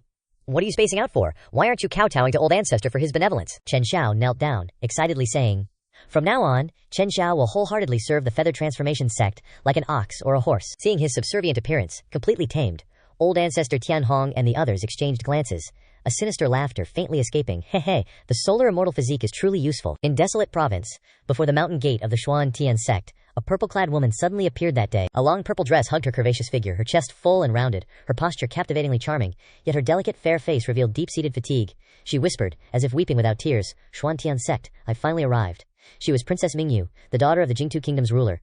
Ever since she was teleported away, she had begun her days of fleeing. In disguise, she traversed hundreds of millions of miles to reach desolate province, just to seek refuge under the wings of the Xuantian sect. Seeing her noble bearing despite her worried expression, two disciples guarding the mountain gate stepped forward and asked, "This young lady, who are you looking for?" Princess Mingyu replied, "I wish to see Senior Ye." The two were momentarily stunned before quickly understanding. Senior Ye was naturally Ye Junlin, the Peak Lord of Piao Miao Peak.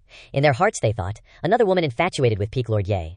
They secretly transmitted their voices, gossiping about how she was indeed the most beautiful female fan they had ever seen, then sighed at their fate of being stuck on guard duty instead of being like the other senior brothers. Seeing that they were still not acting, Princess Mingyu hurriedly said, "The two of you, can you let me in?" But the taller one replied sternly, "I'm sorry, we can't." She then added, "I am a survivor of the Jingtu Kingdom's royal family, here to beg for the protection of your esteemed sect," and took out a royal token to prove her identity. The two looked at each other, their eyes filled with shock. She thought that now that her identity was clear, she would surely be allowed in. But unexpectedly, the two burst into laughter, bending over, saying that she really knew how to make up stories, because countless women had used excuses to meet Peak Lord Ye before. Some even came with large bellies, claiming to be pregnant with the Peak Lord's child. But claiming to be a princess of the Jingtu Kingdom was the first time they'd heard of it. Princess Mingyu froze, then angrily stamped her foot, asking why they didn't believe her. The tall disciple sternly said that the Jingtu Kingdom had already been occupied by the Dark Abyss army. How could there still be a princess? If there was, she would have been killed long ago. The short, thin disciple laughed while inviting her to leave and come up with a more believable excuse next time. Biting her lip, she was unwilling. All her efforts to reach this place were blocked right at the gate. Thinking about it, she felt humiliated, and she secretly resolved, "No, I must get inside." Then, she clasped her hands in apology, immediately unleashing her nascent soul realm aura, intending to force her way into the mountain gate. But at that moment, two even more terrifying auras erupted.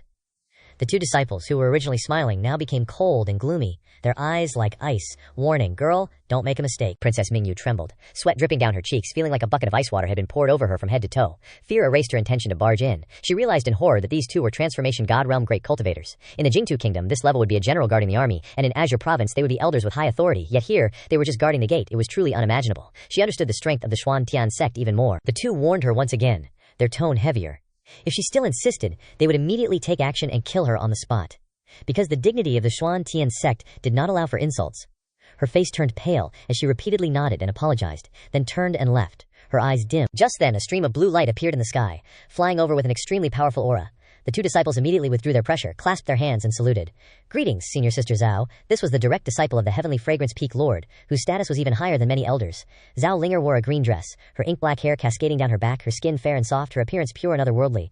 The gentle sway of her dress made her look even more charming. She asked in a clear, Oriole-like voice, "What's going on?" The tall disciple replied, "Senior Sister Zhao, she's one of Peak Lord Ye's pursuers, wanting to find an excuse to enter the sect, but we stopped her." the short, thin disciple chimed in, amused, especially since she even said she was a survivor of the Jingtu Kingdom's royal family and claimed to have insider information to reveal to Peak Lord Ye. We didn't give way, so she planned to forcefully break in. Princess Mingyu was so angry she wanted to cry. Holding the royal token in her hand, anxiously stamping her foot, "I'm telling the truth, I have the token." Zhao Linger reached out and took it, carefully examining it. The two disciples hurriedly reminded, "Senior Sister Zhao, don't pay her any mind. This must be something she bought casually at some stall." Zhao Linger's eyes narrowed slightly. This token had intricate runes engraved on it, completely unlike something from a roadside stall. She then looked at the purple-clad woman before her, who indeed carried an indescribable noble air, an air that only someone who had lived in the royal family for many years could possess. Princess Mingyu recognized that Zhao Lingyu had a noble position in the sect, and earnestly pleaded, "This immortal, please believe me." Zhao Linger smiled and returned the token. "Let's go, I'll take you to see Peak Lord Yi."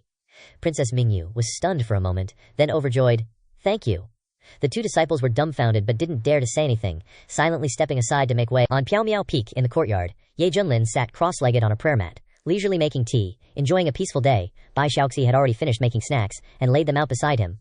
Hong Tianye stood behind him, gently massaging his shoulders. Xiao Shang asked, "How does it feel, master?" Ye Junlin cheerfully replied, "Not bad, not bad." Suddenly, Li Wuji rushed in from outside the courtyard, urgently reporting, "Master, Junior Sister Zhao has brought someone seeking an audience. It seems they've been waiting for quite a while." Ye Junlin was slightly surprised. "Oh, then let them in." Behind him, Hong Tianye immediately released his hands from his shoulders, standing with his arms folded, serious, thinking to himself, "My modest image must absolutely not be spread outside the Xuantian sect." Before long, Zhao Linghe led Princess Mingyu in, respectfully saluting, "Peak Lord Ye, this is Princess Mingyu of the Jingtu Kingdom." Ye Junlin was slightly surprised to hear this. The Jingtu Kingdom, wasn't that place completely destroyed by the Dark Domain? Princess Mingyu gently saluted, softly replying, "Senior Ye, this little girl was originally from the royal family, and also the only one fortunate enough to survive the catastrophe." Ye Junlin's eyes narrowed slightly. "The world all says that I bloodbath your palace, but only you know the real truth." Princess Mingyu recalled the tragic scene of that year, her eyes turning red, her voice trembling. "Yes, that day the palace was attacked by a mysterious army. Only thanks to my two elder brothers protecting me was I able to escape, and they were stuck there forever. After I was teleported out, I learned that the entire Pure Land Kingdom had fallen into the hands of the Great Abyss Army. The world mistakenly believes it was your doing, but only I understand that the situation isn't that simple. A force capable of mobilizing so many experts you could count them on one hand in the entire eastern region." Mingyu's face was filled with resentment. She gritted her teeth and said, "What's worse is that after the tragedy, the Pure Land Kingdom was immediately seized, proving that someone within the human race colluded with the Great Abyss. This is blatant betrayal. That night I witnessed them using the feather transformation sex techniques. My father and brothers became sacrifices in this struggle." Princess Mingyu took a deep breath, suppressed her grief, and bowed sincerely, pleading, "Senior Ye, I've come this time to seek refuge with your sect and to expose the truth to the world so everyone understands that there are traitors within the human race. When the storm has passed, I will return to make the Pure Land Kingdom loyal to you. Please, Senior, accept this humble girl." Ye Junlin gently helped her up and said in a deep voice, comforting her, "Stand up, they framed me. A crime deserving 10,000 deaths, and colluding with the Ming race is an unforgivable crime." His face was dark and cold at this moment, and he muttered, "Feather transformation sect, just you wait." After a moment of contemplation, he nodded. "All right, you can stay here and help me manage the trivial matters on Misty Peak." Princess Mingyu bowed gratefully. "Thank you, Senior." Ye Junlin waved his hand generously. "All right, drink some tea, have some snacks to fill your stomach." Princess Mingyu blushed, thinking in her heart, Senior Ye is so thoughtful. Bai Xiaoxi gently brought over a tray of cookies, smiling and saying, "These are cream-filled cookies made by Mousy Mouse. Please try them, Princess." Zhao Lingyu both took one. As soon as they took a bite, the flavor melted in their mouths, and they both revealed a look of satisfaction at the same time. So delicious, Mingyuan, a mysterious and dark place, devours all light from the outside world. In this world where there is no sun forever, heavy dark clouds cover everything, and darkness and nothingness stretch endlessly. The vast land is barren, with not a single blade of grass, only the faint blue-white moon hanging high, illusory and unreal, giving people a feeling of haziness. This is the lair of the Mingyuan creatures. Over the long years, hundreds of tribes have multiplied and existed here, sometimes fighting, sometimes making peace. Large and small cities stand tall, the architecture is dark and gloomy, and the air is filled with thick yin energy, making the space even more oppressive. In the city, shops are lined up, and countless humanoid creatures can be seen walking on the streets. But since the wars have broken out one after another, the once bustling scene has become desolate and lonely. A loud voice like a bronze bell spread throughout the front line, warning, "The king has issued a mobilization order. All those above the 9th level of Qi refining must participate in the holy war." Immediately afterwards, teams of soldiers in dark red armor appeared, holding bright, cold spears, forcing the humanoid creatures to obey obediently. Many people who heard the news of being drafted had even uglier faces than if they had lost their parents. There was a soft sigh. It seems that the combat situation is becoming more and more critical. It is said that many small cities are now empty. It can be seen how much the military force has been transferred. Another voice responded softly, with resentment. "In the past, when the war first started, we won victories one after another, but as a result we suffered heavy losses in a short time. If we had known this, we should have opposed it from the beginning. Wouldn't it be better to stay in Mingyuan in peace? Why bother dreaming of taking over the outside world? Trisk, be careful of causing trouble. If the city lord's soldiers hear you, you'll probably be arrested and tortured." Two small tribe creatures sitting in the tavern whispered and complained, suppressing their fear, their eyes filled with sorrow. In the center of Mingyuan, A huge palace stood tall, reaching into the sky in a space where day and night could never be distinguished. It emitted an eerie, cold light. It was the royal capital, the center of supreme power, the residence of the Yang clan's leader. In the vast hall, the Mingyuan kings gathered, their faces gloomy and heavy. One of them spoke, his voice full of resentment. "It won't work if we continue like this. I don't know how many years it will take to recover after this battle. The loss of clansmen this time is too great," another person responded. "If this continues, the 100 tribes of Mingyuan will probably only exist in name," someone sighed. "But if we stop now, we won't be willing, because this is the last chance to turn the tide." Then a question rang out. "Na Uwang, can you guarantee that we will win this campaign? If we fail, you will be nailed to the pillar of shame in Mingyuan, and the entire Yu clan will have to bear the responsibility." The words were full of anger, and every ray of indignation turned into a sharp point, pointing straight at the royal seat, where a majestic figure sat upright. The turquoise hair was braided into countless braids, draped loosely over the shoulders and chest. A piece of bright scales with dim light stood out on his forehead. His middle-aged face was resolute and handsome, and his thick eyebrows exuded an overbearing aura that was difficult to hide. He was the strongest ruler of Mingyuan, the leader of the Yu clan, Na Uwang. Na Uwang's face was unsightly. He tried to suppress his anger and said in a deep voice, "Everyone, please rest assured and don't be impatient. We can still gamble once." But as soon as he finished speaking, a Bone Clan king, Ji Qin, with a scepter, stood up and sternly criticized him without showing any respect, laughing. "In the past, the human race used immortal weapons. What do we have to gamble with them? Are we just relying on the few Mingyuan pills that the envoy gave us? It's ridiculous." He admitted that the elixir was indeed magical. It could increase cultivation and strength in a short period of time, but it was useless against a sword of an immortal artifact. Those words were immediately echoed by many people. Indeed, when the immortal artifact released its terrifying aura, even those who were stationed in Mingyuan were shaken. That power was too desperate. It was simply not something that the so-called crossing tribulation realm could resist. Na Uwang fell silent, recalling the threat from that sword, which made his heart beat faster, and his whole body feel as cold as if it had been frozen. He knew that there was a reason why his ancestors had been driven back to Mingyuan, because struggling was useless against that power, but the current situation made it impossible for him to turn back. He still held hope that those mysterious envoys would turn the tide. After all, they came from a force outside the territory, and their background was immeasurable. At this moment, a cold laughter filled with a thick aura rang out, making the noisy hall instantly fall silent. 6 figures in black robes suddenly appeared, and a vast and bone-chilling yin wind rose up. Their faces were hidden under dark brims, and their figures hovered in the air like ghosts. The Mingyuan kings immediately fell silent, and cold sweat poured out. Because every time they faced these 6 envoys, they felt suppressed to the core, and they felt that these 6 people were the real masters of Mingyuan. Even Na Uwang had felt it before. He quickly stood up and respectfully explained, "Please don't blame us, 6 god envoys. We have absolutely not underestimated the divine pills, but the situation has changed. The human race's powerful being sacrificed an immortal weapon which caused us to suffer too much shock, so we wanted to ask for advice on how to deal with it." A tall and thin man in black sneered sarcastically. "The reason is just that you are not firm enough and are still afraid of failure, right?" Na Uwang's face stiffened, but before he could answer, that cold voice rang out again, saying, "Even if we have to risk all the creatures in Mingyuan, there is nothing to regret, because—" The tall, gaunt envoy sneered. "Let these lowly servants witness with their own eyes who they should truly be loyal to." The other envoys nodded in unison. Then the black robes on their bodies slid off, and a surge of dark purple ki roiled out like an endless sea of mist. At that moment, all the kings of the underworld races were shaken, their pupils contracted, and they felt as if they were being crushed by Mount Tai. They all knelt on the ground, not daring to breathe loudly, their hearts trembling uncontrollably. Only Nang Yu Wang tried to maintain some dignity, kneeling on one knee, veins bulging on his forehead, clenching his teeth fiercely. But deep fear was still evident in his eyes. This wasn't suppression by aura, but rather a restraint from within their bloodlines, as if they were born to bow their heads. What exactly was going on? Nang Yu Wang gritted his teeth and asked, "Who exactly are you?" The tall, gaunt envoy chuckled coldly, saying, "It doesn't hurt to tell you, so you can understand your true identities and positions." Then his long purple hair fell down on both sides, and 2 sharp horns protruded from his forehead. His pupils shone with a strange purple light, his appearance was sinister, and his tone was extremely cold. He declared, "We come from the Ming clan, the true rulers of the underworld. This small world you inhabit was originally opened up by the Ming clan's ancestor. Your ancestors once bowed down in submission, willingly being branded with a bloodline imprint. Since then, facing the Ming clan, you can only obediently obey. Over countless years, life after life, you have all been servants of the Ming clan." So do you remember the fear of being controlled? Nang Yu Wang was shocked, his long-held perceptions collapsing. So what the clan elders had told him since he was a kid was true. The Yu clan had never been the true masters of the underworld, because from the very beginning, the real rulers were the Ming clan. But the problem was, why did the Ming clan, who created the underworld, eventually become an extra-regional force? The tall, gaunt Ming clan envoy looked down with arrogant eyes. Before him was Nang Yu Wang and a group of underworld kings listening respectfully. He slowly opened his mouth.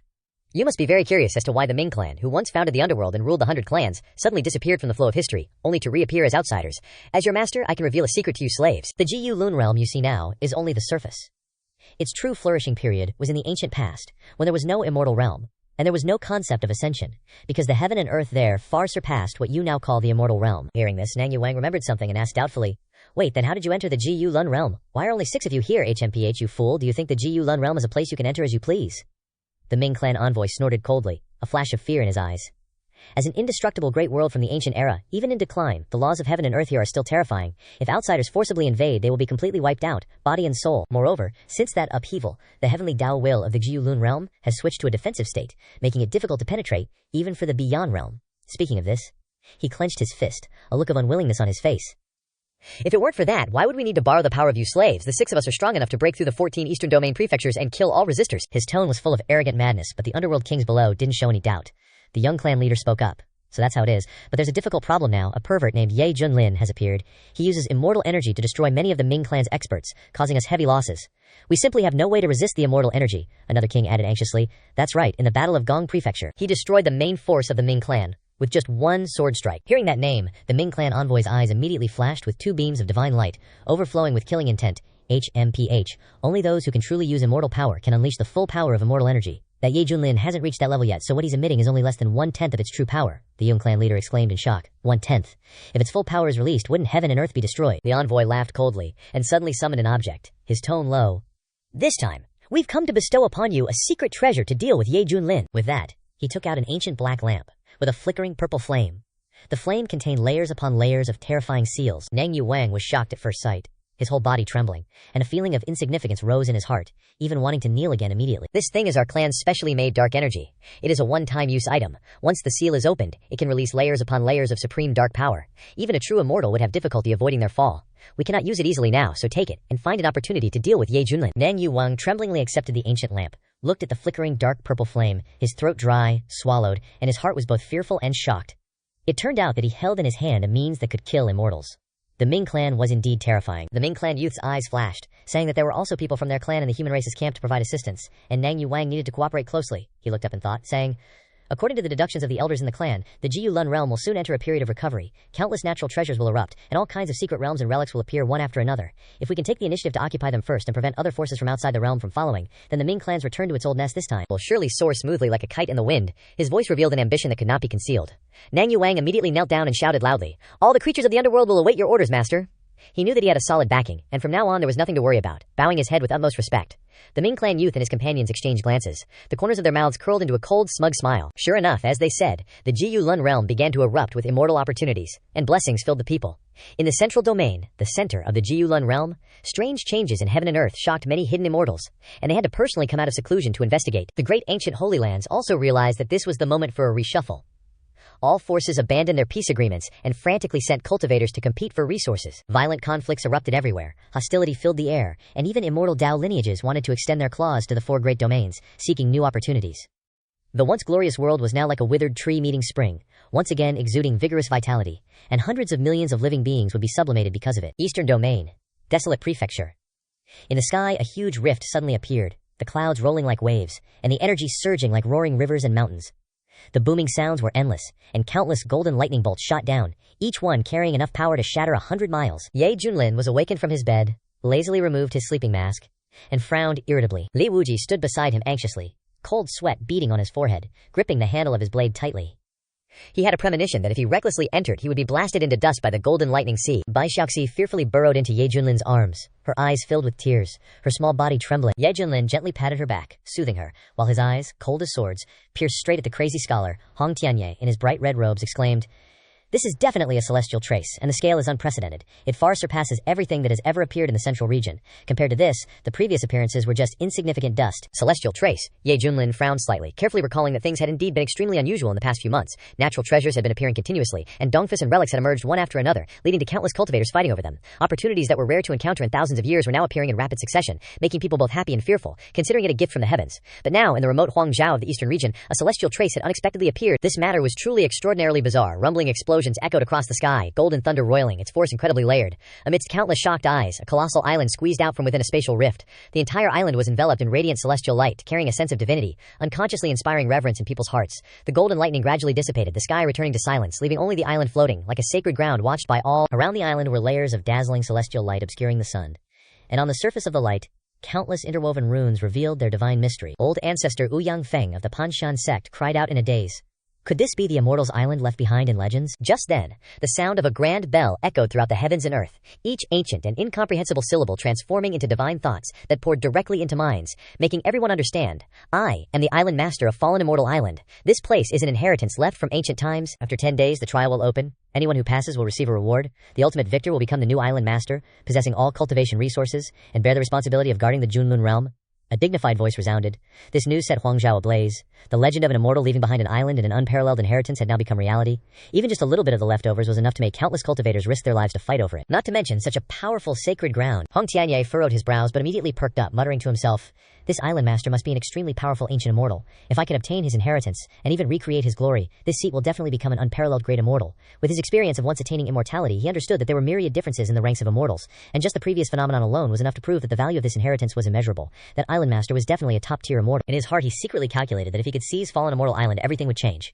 The corner of his eye glanced at Ye Junlin, the corners of his lips curving into a wicked smile. He believed that Ye Junlin was so strong only because he possessed some massive immortal treasure, which allowed him to constantly take out rare and exotic treasures and cast strange spells. Thinking of this, jealousy raged in his heart, complaining that the heavens were unfair for favoring that moocher. But now, his opportunity had finally arrived. Ye Junlin only snorted coldly, annoyed at being disturbed from his sleep, and leaned back into his chair, not even bothering to look at fallen Immortal Island. Only, he felt a little strange, because the dignified voice contained a trace of sadness at the end. At that moment, the system's voice rang out. "Congratulations to the host for refreshing the sign-in location. Entering the interior of Fallen Immortal Island to sign in will grant you a massive amount of golden fortune." Ye Junlin slightly raised his eyebrows, information about fortune flashing through his mind. He knew that every living being had their own fortune. Those with great fortune would have smooth sailing in everything they did, turning danger into safety. Those with low fortune would choke even when drinking water, fall even when walking, and even die from eating. Fortune was divided into the ranks of white, red, blue, purple, and gold. Just a single point of golden fortune in the mortal world was enough to become a founding figure, and in the cultivation world it was enough to become a great power. Not to mention that this time the reward was a massive amount of golden fortune. Ye Junlin suddenly became interested, curious to know what kind of situation would be triggered if his fortune was so heaven-defying that it reached its extreme. Soon, news of Fallen Immortal Island's appearance in Huangzhou spread like wildfire throughout the major provinces of the eastern region. Countless cultivators surged over, not stopping their horses, just hoping to see it with their own eyes.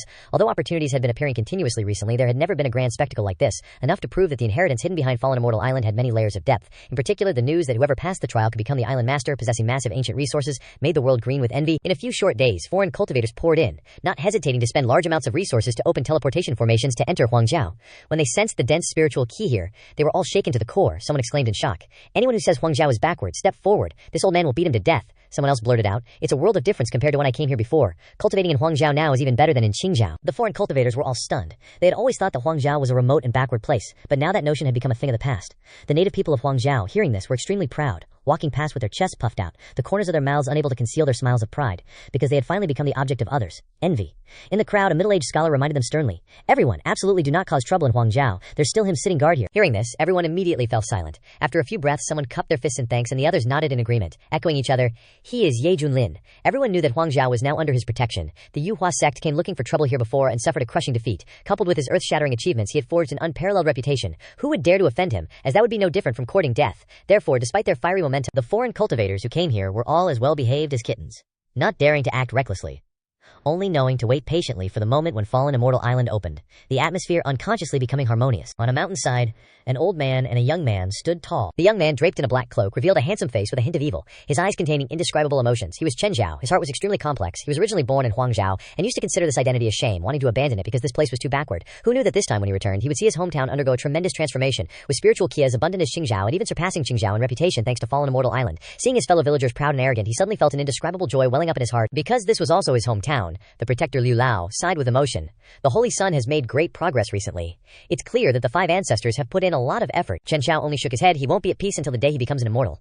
This time, Fallen Immortal Island is a rare opportunity. Regarding Luo Li Island, even the old ancestors were shaken, guessing that this might be the inheritance of a top-tier grand immortal, but in the end, they had to give up, because their age was too high and their potential was exhausted, not qualified to enter.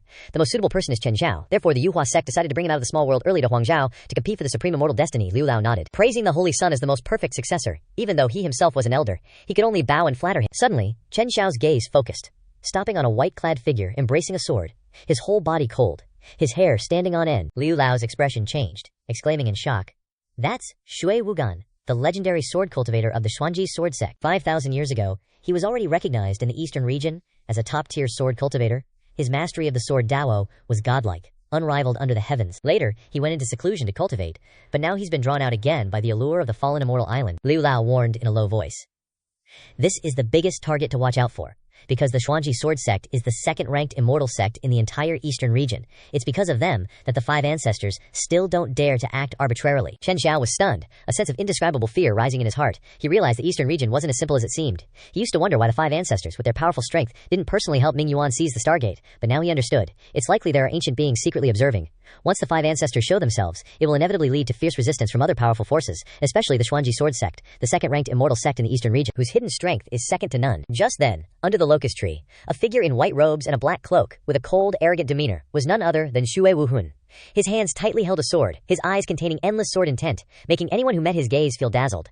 In everyone's eyes he was proud, cold, arrogant, and invincible. When they learned this was the legendary sword Dao expert from 5,000 years ago, many couldn't help but feel awe and respect. Suddenly, a cry of surprise rang out in the distance, and everyone turned their heads in unison. They saw in the void a figure in black, with long silver hair flying, hands clasped behind his back, stepping down, like a celestial being descending to the world. It was Ye Junlin, here to wait for the fallen immortal island to open. He looked around, then casually sighed.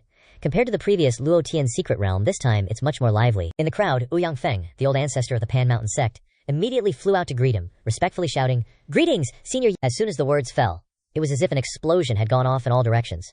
Male and female cultivators enthusiastically shouting, "Greetings, Senior Ye! Greetings, Senior Ye!" The shouts shook the earth, making the foreign cultivators terrified, secretly thinking, could this be a multi-level marketing scheme? And Ye Junlin is the supreme leader. Chen Xiao, seeing this scene, was extremely jealous.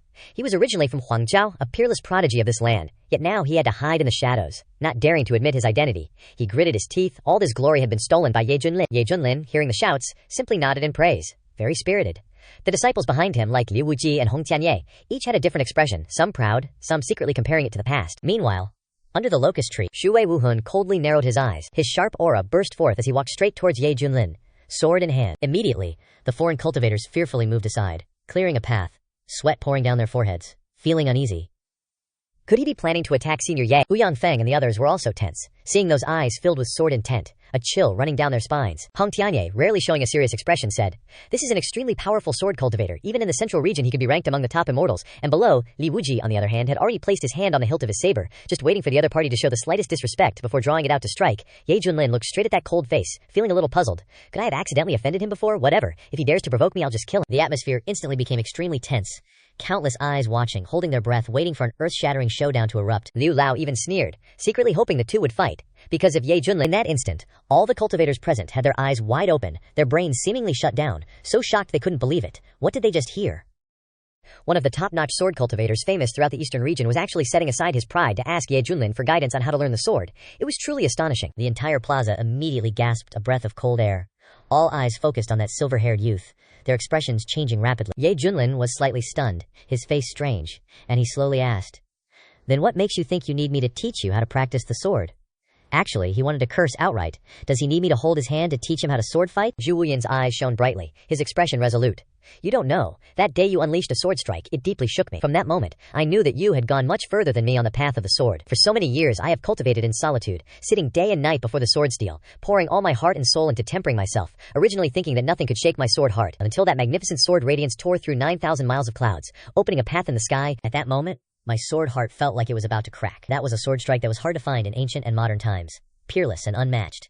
So unbelievably awesome. Later, I learned that the sword radiance that shook the entire 14 states of the eastern region was your masterpiece, Ye Junlin. Now that I have seen you in person, I can't restrain the excitement in my heart, setting aside all pride, only wanting to get closer, only hoping to receive guidance in a move or two. In my heart, I have long regarded you as the eastern light illuminating the path of the sword." Ye Junlin was slightly stunned, helplessly waving his hand. "Oh, so you're talking about that matter, but I was just improvising. I really can't teach you." Zhu Wuyan showed a forced smile, stubbornly shaking his head. "I don't believe it, because I understand clearly that in that sword strike, there was not only the power of immortal energy, but also hidden sword stance, sword intent, sword energy, so exquisite that it was flawless. This is definitely the creation of a true sword cultivator. It couldn't possibly just be improvisation." Ye Junlin got angry listening to this, cursing inwardly. "Whether you believe it or not, I said I won't teach, and I won't teach." He flicked his sleeves and turned to leave. Li Wuji's eyes widened hesitantly, thinking to himself, "Is it okay for Master to do that? Isn't that Xue Wuyan, the white-robed sword, immortal famous throughout the eastern region?" All the onlookers held their breath, fearing that Zhu Wuyan would become enraged and draw his sword to strike. But on the contrary, that cold face slowly revealed a hint of grievance. He thought to himself, could it be that my attitude was not respectful enough, making Senior Yi unhappy? In fact, Xue Wuyan was extremely eager to take another step forward. regretting that he was already at the highest threshold in the eastern region. For many years, he had been cultivating in seclusion in the Xuanji sword sect, pondering the sword stebbles of the predecessors year after year, never finding a way out. Now, he suddenly encountered someone whose attainments in the path of the sword far surpassed his own. That feeling was no different from seeing a ray of dawn in the endless darkness. Even if he was treated coldly, even if he didn't receive a good look, he wasn't angry at all. On the contrary, he felt that this was the true temperament of a sword cultivator. Just a second later, before the unbelievable eyes of countless people, Xue Wuyin grabbed his sword and chased after him, going straight to Ye Junlin's side. His cold face suddenly became earnest, and he pleaded in a low voice, "Senior Ye, please teach me, I beg you, Senior Ye." The entire plaza petrified. So many cultivators felt the image of the white-robed sword immortal in their hearts suddenly shatter. Ye Junlin frowned, impatiently waving his hand like shooing away flies. "Are you annoying? I already said that I won't teach you." However, this not only didn't diminish his enthusiasm, but also made Xue Wuyin even more determined. He assumed that this was a test, desperately clinging on, constantly shouting, "Senior Ye," showing a persistence and perseverance that no one expected. Lin Wuji sighed from behind, truly a sword fanatic.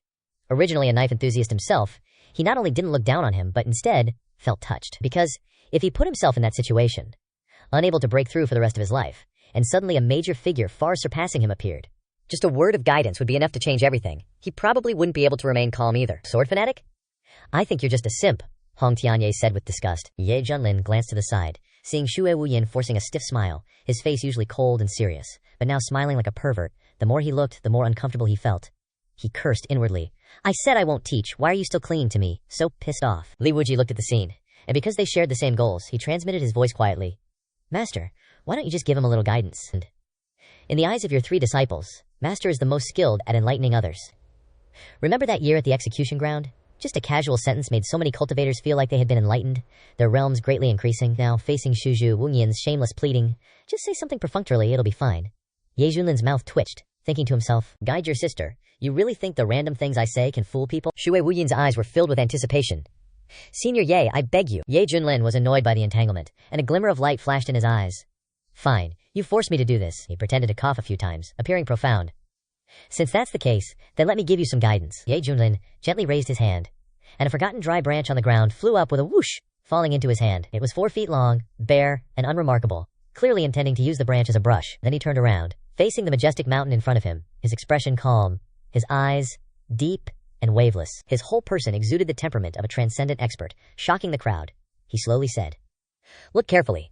I will write my understanding of the sword path into a word on this mountain. You must comprehend it yourself. How much you comprehend depends entirely on yourself." Xue Wuyin was excited, his eyes blazing with fire. "Senior Ye, please proceed, just one word. What kind of word will it be that contains the comprehension of the sword path?" Li Wuji was excited. "It's coming, Master's about to write." Hong Tianye was worried, not knowing how true it was. Boom. As countless eyes converged, Ye Junlin's aura suddenly became as sharp as a peerless divine sword leaving its sheath. He held the branch and wrote with vigorous strokes, each stroke wild and unrestrained. Each line of the brush seemed to contain a sword stance, immediately changing the color of the sky and earth. Thunder rumbled, wind and thunder surged. A gale roared, as if the entire sky couldn't bear the appearance of this word. The crowd was shocked. Many people paled, feeling extremely dazzling, unable to see clearly. As the huge word on the mountain gradually appeared, a domineering aura rushed straight into their hearts, shaking people to the point of trembling. After finishing, Ye Junlin casually tossed the branch aside and said nonchalantly, "All right, go figure it out. I've done my part. The rest is up to you." Amidst the rumbling thunder, dazzling light swirled around the massive character, dominating the 10,000-meter mountain. It was truly an earth-shattering masterpiece. Everyone's eyes widened. What exactly did Senior Yi write that was so dazzling at first glance, even making them want to kneel and worship? Xu Wugen gritted his teeth, enduring the pain, and strained to see clearly. When he finally saw the character, his pupils trembled violently, his face filled with horror, and he cried out in disbelief, "Grass?" To be clear, Xu Wugen wasn't actually swearing, he was just reading out the character he saw. That's right, the character was indeed grass. Countless people were stunned, their eyes fixed on the domineering character that soared into the sky. A million thoughts flooded their minds. What exactly is the hidden meaning behind Senior Ye's writing this character? What profound intention does it hold? Xu Wugen muttered repeatedly, "Grass, grass, grass." His eyes were glazed over, and his whole body trembled. Everyone knew that grass was just a plant, but he believed that Senior Ye Junlin would never write randomly. There must be a deeper meaning behind this character. What exactly was he trying to express? A dozen seconds later, Xu Wugen suddenly roared, "Holy shit! Holy shit! Holy shit! Ah!" His emotions spiraled out of control, completely losing the composure of a peerless expert. He couldn't figure it out no matter how hard he tried. Ye Junlin had said that this character contained a lifetime of insights into the way of the sword, which... Was he really so incompetent that he couldn't understand even a little bit? At this moment he strained his brain, his eyes bloodshot, sweat drenching his forehead, staring intently at the character, wanting to find a trace of mystery within it. Ye Junlin panicked and waved his hand, saying, "Forget it. It's okay if you can't see it. Don't push yourself too hard." But he underestimated Zhue Wugan's stubbornness. He didn't expect that just a casually written character would fascinate this person so much. Zhu Wugan gritted his teeth. No, I can't give up. The great Daddio was right in front of him. He sank deeper and deeper, his whole body trembling, still trying to find the truth hidden in that character. The surrounding crowd buzzed with discussion. Some said that this character was nothing special except for being big, someone shouted. Nonsense! This is Senior Ye's swordplay enlightenment. You don't understand because your realm is too low. Li Wuji was extremely admiring. Master is indeed amazing. Just one character has left so many people clueless. Even Zhue Wugan, a top sword cultivator, is scratching his head in frustration. Hong Tianye frowned, thinking, this character is just big and intimidating, there's nothing mysterious about it. He's definitely just pretending to write randomly to show off. Just as everyone was discussing, Zhu Wugan's eyes suddenly lit up, as if he had grasped something. He murmured, grass is not only a plant but also a symbol of resilience. Even when trampled on, abused, it still quietly grows. Regardless of wind and rain, regardless of wildfire, it revives in the spring. Senior Ye, I understand. You want me to realize the truth from life and death? Break, and then establish? This is the true meaning of the sword? In that instant, Zhu Wugan entered a mystical state. His eyes shone brightly, his soul trembled, like the final piece of his swordplay had been put in place. The sky suddenly rumbled, dark clouds surged together, and terrifying lightning flashed. It's tribulation clouds. Ye Junlin looked up in shock. What the hell is going on? Li Wuji trembled and asked, could it be that he wants to? Hong Tianye swallowed. His phoenix eyes reflected extreme shock, and muttered, impossible. Could it be tribulational transcendence to become an immortal? An aloof immortal? If he succeeds, he will be completely different from mortals. The two realms are as different as heaven and earth. In the vast central region, immortals are extremely rare. Each one is the support of countless forces, let alone in the eastern region, where there are almost no immortals. But today, a single word, grass, has brought Zhue Wugan to the threshold of becoming an immortal. Seeing Zhu Wugan directly attain enlightenment, summoning the tribulation clouds, everyone around was dumbfounded, unable to believe their eyes. Someone cried out, impossible, absolutely impossible. Just a simple word allowed Zhu Wugan to gain the opportunity to become an immortal. What status does Ye Junlin really have? Old Liu's scalp went numb. His pupils trembled violently. His emotions were like a stormy sea. For many years he had been stuck at the perfection of the tribulation crossing realm, never having even a trace of feeling about the tribulation clouds, as if he was separated from the immortal path for life, because he had never found his own Dafo. To become an immortal through tribulation, one must attain enlightenment first. Without the key, how can one open that door? Chen Xiao also muttered, someone has taken a step ahead of me. His face was full of shock, his hands trembling, his eyes fixed on each wave of the exploding tribulation clouds. In his heart, he only hoped that one day he could be like that too. Amidst the attention of the crowd, Zhue Wugan had regained his cold expression. His eyebrows revealed invincible confidence, and his eyes were full of surging sword intent, like two dazzling suns. He looked up. Come on, let me experience how powerful the lightning tribulation is. Without fear, his white robe fluttered, his cloak billowed. He drew his sword and raised it straight to the sky. Sword chi instantly surged for tens of thousands of miles, sweeping across the heroes. The glorious sword light flew straight into the firmament, striking directly at the tribulation cloud. Rumble. Each mass of tribulation clouds roared like thunder, as if provoked by him, continuously striking down countless devastating bolts of lightning, tearing apart the sky. The white sword light like a waterfall collided with the lightning, erupting with terrifying energy. Normally, a perfection of the tribulation crossing realm would have been coughing up blood just from defending in this situation, but Zhue Wugan directly waved his sword to shatter it. His strength was so great that even the thunder and lightning could do nothing to him. After a few waves of lightning tribulation, the dark clouds gradually dissipated, the sky brightened, and a brilliant ray of immortal light shot straight up, covering the entire sky with 5 colors. In countless shocked eyes, Zhue Wugan's figure descended. Bathed amidst countless astonished gazes, the figure of Zhu Wuhen, bathed in celestial light, descended slowly, his form ethereal, his aura otherworldly, his eyes as deep as the starry sky, radiating a celestial majesty that compelled all creation to submit. He murmured, this is becoming an immortal. The magic power within my body transforming into surging immortal force. He gently raised his hand, unleashing a seemingly casual sword strike. Yet in that instant, heaven and earth trembled. The sword's brilliance flashed like the sun and moon, and surging immortal power erupted, transforming into lightning that shattered the void. A single, effortless sword slash cleaved through towering mountains 10,000 feet high, shattering boulders and scattering clouds, and this sword strike was merely 70% of his full power. Lai Wuji muttered in fear, is this the power of a true immortal?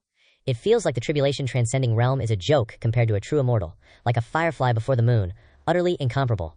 Master, you actually enlightened an immortal? The old ancestor Ouyang Feng of the Banshan sect trembled as he whispered, I have witnessed the birth of a sword immortal with my own eyes. A voice rang out from who knows where.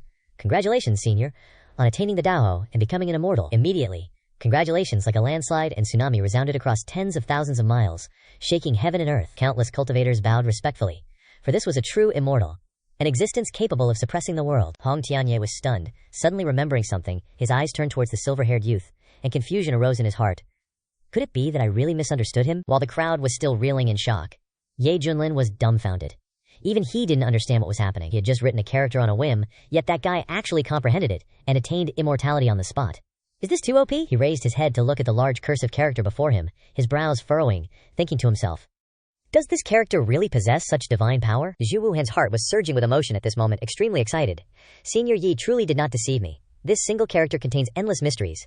As long as one calms their mind and explores it, they can comprehend the true essence of the sword Dao. He walked up to the silver-haired youth, not bearing the slightest arrogance of an immortal. He clasped his hands in salute, respectfully saying, thank you, Senior Ye, for your guidance. That I could attain immortality is all thanks to your guidance. A true immortal, addressing a tribulation-transcending cultivator as senior was unprecedented. Yet it had truly happened today. Ye Junlin stood there dumbfounded, staring at the white-robed man, thinking to himself, how about you slash me with your sword too, so I can become an immortal on the spot? Zhu Wuhan had no idea what Ye Junlin was thinking at this moment. He was already a true immortal, and his perception could naturally see through Ye Junlin's realm. Although the two were now worlds apart, Zhu Wuhan did not turn his back on his benefactor. On the contrary, he felt this opportunity was extremely precious, his heart filled with gratitude, and his attitude was especially humble. Ye Junlin couldn't find any fault in his demeanor, nor was it convenient to make excessive demands. Although he felt surprised and speechless at this turn of events, there was no point in dwelling on what had already happened. It was better to admit it casually. What you comprehended is precisely what I wanted you to see. He clasped his hands behind his back, a profound smile appearing on the corner of his lips, and softly said, it's good that you can understand my meaning. Zhu Wuhan immediately used this to further confirm the hypothesis in his heart. As expected, Senior Ye is using profound and good intentions. He lowered his head and muttered to himself, tap tap tap. Ouyang Feng beside him also frowned, mumbled repeatedly, and then helplessly shook his head, lamenting, Senior Ye only wrote down a single character, and it allowed an unparalleled sword immortal to attain the Dao. Such a method is unprecedented, leaving people utterly convinced. Everyone nodded continuously upon hearing this, their gazes towards the silver-haired youth filled with admiration. It was imaginable that very soon, the story of Senior Yi using a single character to enlighten an immortal would spread throughout the world, becoming a topic of conversation in tea houses, and that the stone wall with the inscription would definitely become a scenic spot of Huangju, attracting countless cultivators to admire it. However, Chen Xiao grew angrier the more he thought about it, clenching his fists until they cracked, his handsome face twisted. On one hand, he was terrified that Ye Junlin could actually enlighten Zhu Wuhan and turn him into an immortal, but on the other hand, he resented that Zhu Wuhan didn't directly kill him. How could an immortal allow others to humiliate him? Have you forgotten your humble appearance when you sought guidance earlier? You could have easily taken Ye Junlin's life with a casual sword strike. Why leave behind this humiliation? Chen Xiao was filled with resentment and incomprehension. If it were him, he would have killed everyone who had offended him to vent the hatred in his heart. Even if someone said something afterward, so what? After becoming an immortal, one ascends to the heavens in a single step. The difference between an immortal and a mortal is vast. Who would dare to gossip? At this moment, he both hated that Ye Junlin was still alive, and hated that Zhu Wuhan did not follow his wishes. Liu Lao's expression was ugly. Su Wuhan was, after all, a member of the Xuanji sword sect. His becoming an immortal would put immense pressure on the feather transformation sect.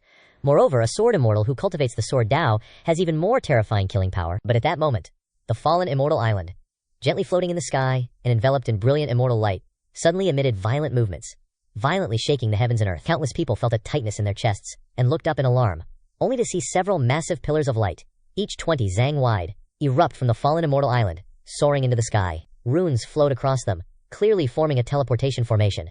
A shout rang out. The trial is open! Immediately, countless excited cultivators rushed towards the pillars of light, vying to enter. However, very quickly, many people discovered that they were blocked by a light barrier outside and could not enter. Someone angrily shouted, I can't get in! It's unfair! Why are some people allowed to enter? I beg for just one chance. Just one chance in this life is enough. Many cultivators who were blocked outside pounded on the light barrier, their faces filled with grief and indignation as they watched those who had been teleported away, gnashing their teeth as if they wanted to bite them to pieces. Li Wuji frowned. He saw that among those who were blocked, there were both high-level and low-level cultivators, completely mixed up, and he couldn't discern any pattern. But Hong Tianye narrowed his eyes and softly said, It's selecting based on potential. Some cultivators have high cultivation levels, but only achieve them through accumulation. Others have low cultivation levels, but are in a stage of explosive growth. More potentials. It seems that this trial is not based on cultivation level, but is testing other aspects, not just the usual hack-and-slash path. Let's go! Yi Junlin dashed away like a gentle breeze. He still wanted to go inside and mark his territory. Haha, I'm going in too. Li Wuji laughed loudly, his laughter unrestrained. Hong Tianye only snorted disdainfully. What's so worthy of pride? Isn't this a normal operation? If you don't even have the qualifications to enter, you might as well find a piece of tofu and bash yourself to death with it. Zhu Wuhan's heart was filled with trepidation until he was acknowledged by the pillar of light. Then he breathed a sigh of relief. He had just attained immortality.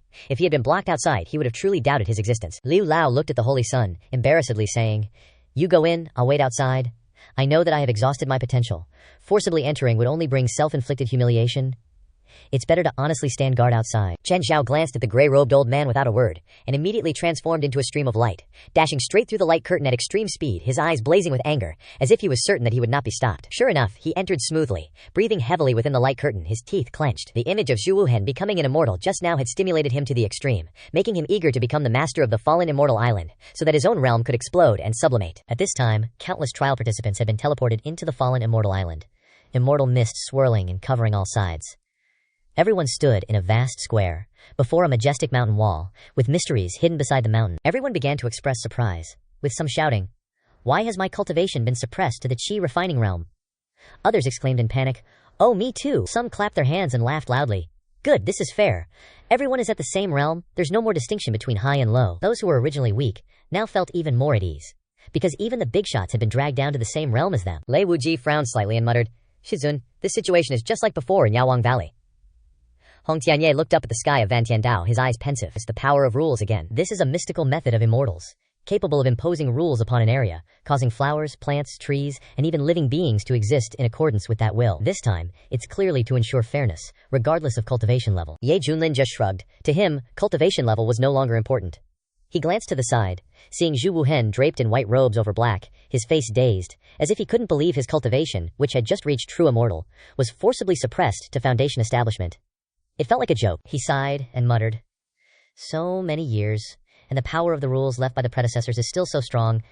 Clearly, if he kept his original cultivation, he would be 10 parts sure to pass this trial, but now, it's not as easy as he thought." Rumble.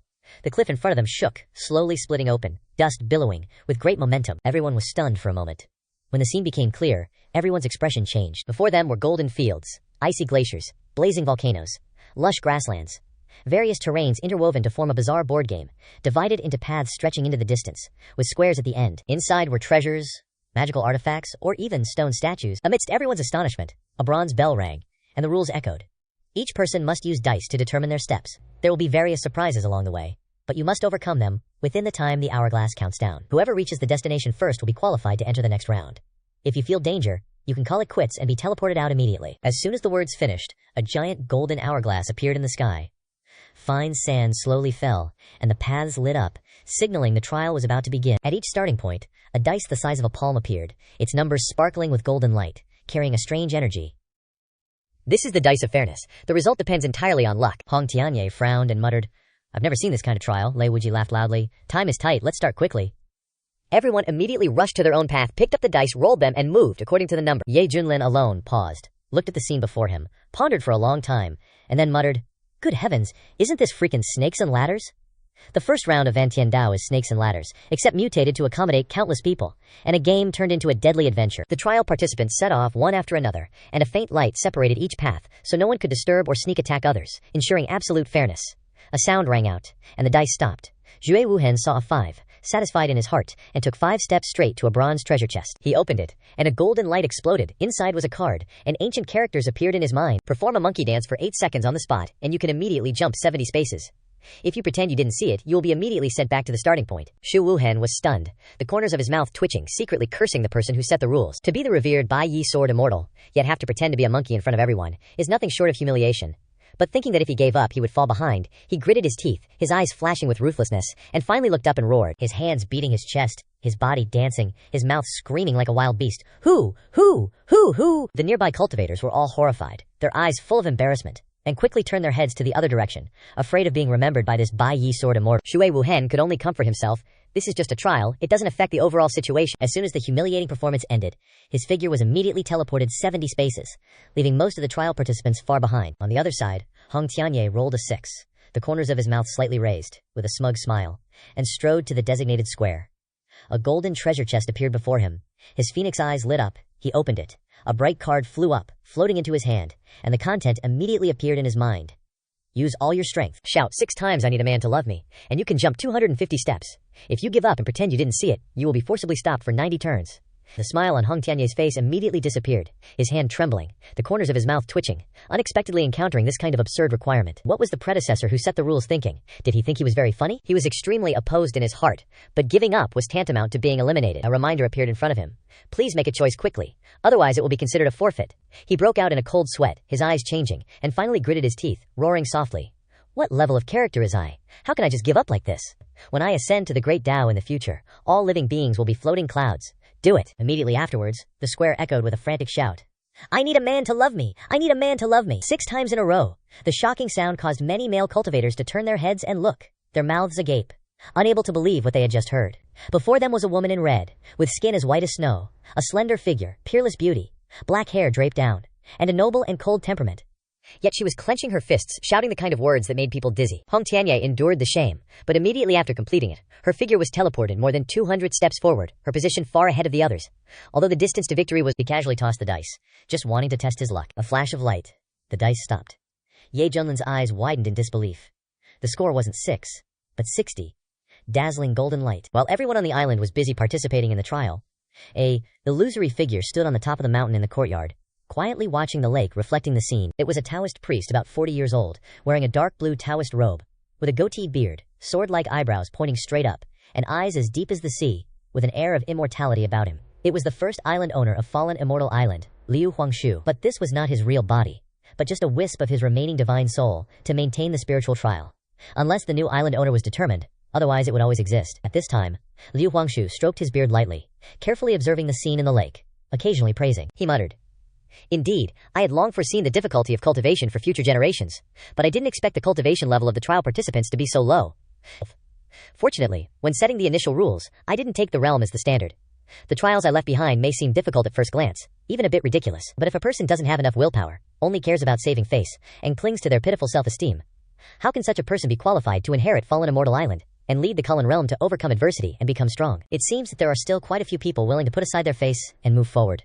This makes me very satisfied. Speaking of this, he suddenly noticed a special figure. His smile gradually faded, replaced by deep surprise. It was a handsome young man with snow-white hair, walking leisurely as if strolling in his own backyard, not in a hurry at all. But every time he shook the dice, it landed on 60 golden points. Liu Huangshu's eyes widened, because he himself had left a trick back then, a 1 in 1,000 chance to select someone with great luck who could roll 60. But this young man gets 60 every time. This is no longer ordinary luck, but heaven-defying. 60. 60. The dice spun and stopped. Still 60. Liu Huangshu even suspected that there was something wrong with his trial mechanism. Meanwhile, Ye Junlin sighed calmly. 2 is okay. No matter how many poses I change, the result is still 60. The surroundings had already turned into a world of ice and snow. The cold wind was piercing, and the snow was flying everywhere. Ye Junlin stepped forward again to open a golden treasure chest. A white light burst out, a creature with a snow-white body, long wings, ice crystal scales, 2 horns soaring high, and a dragon-like head, let out a dragon roar, and flew out. It was an ice-scaled winged dragon, and words appeared before his eyes.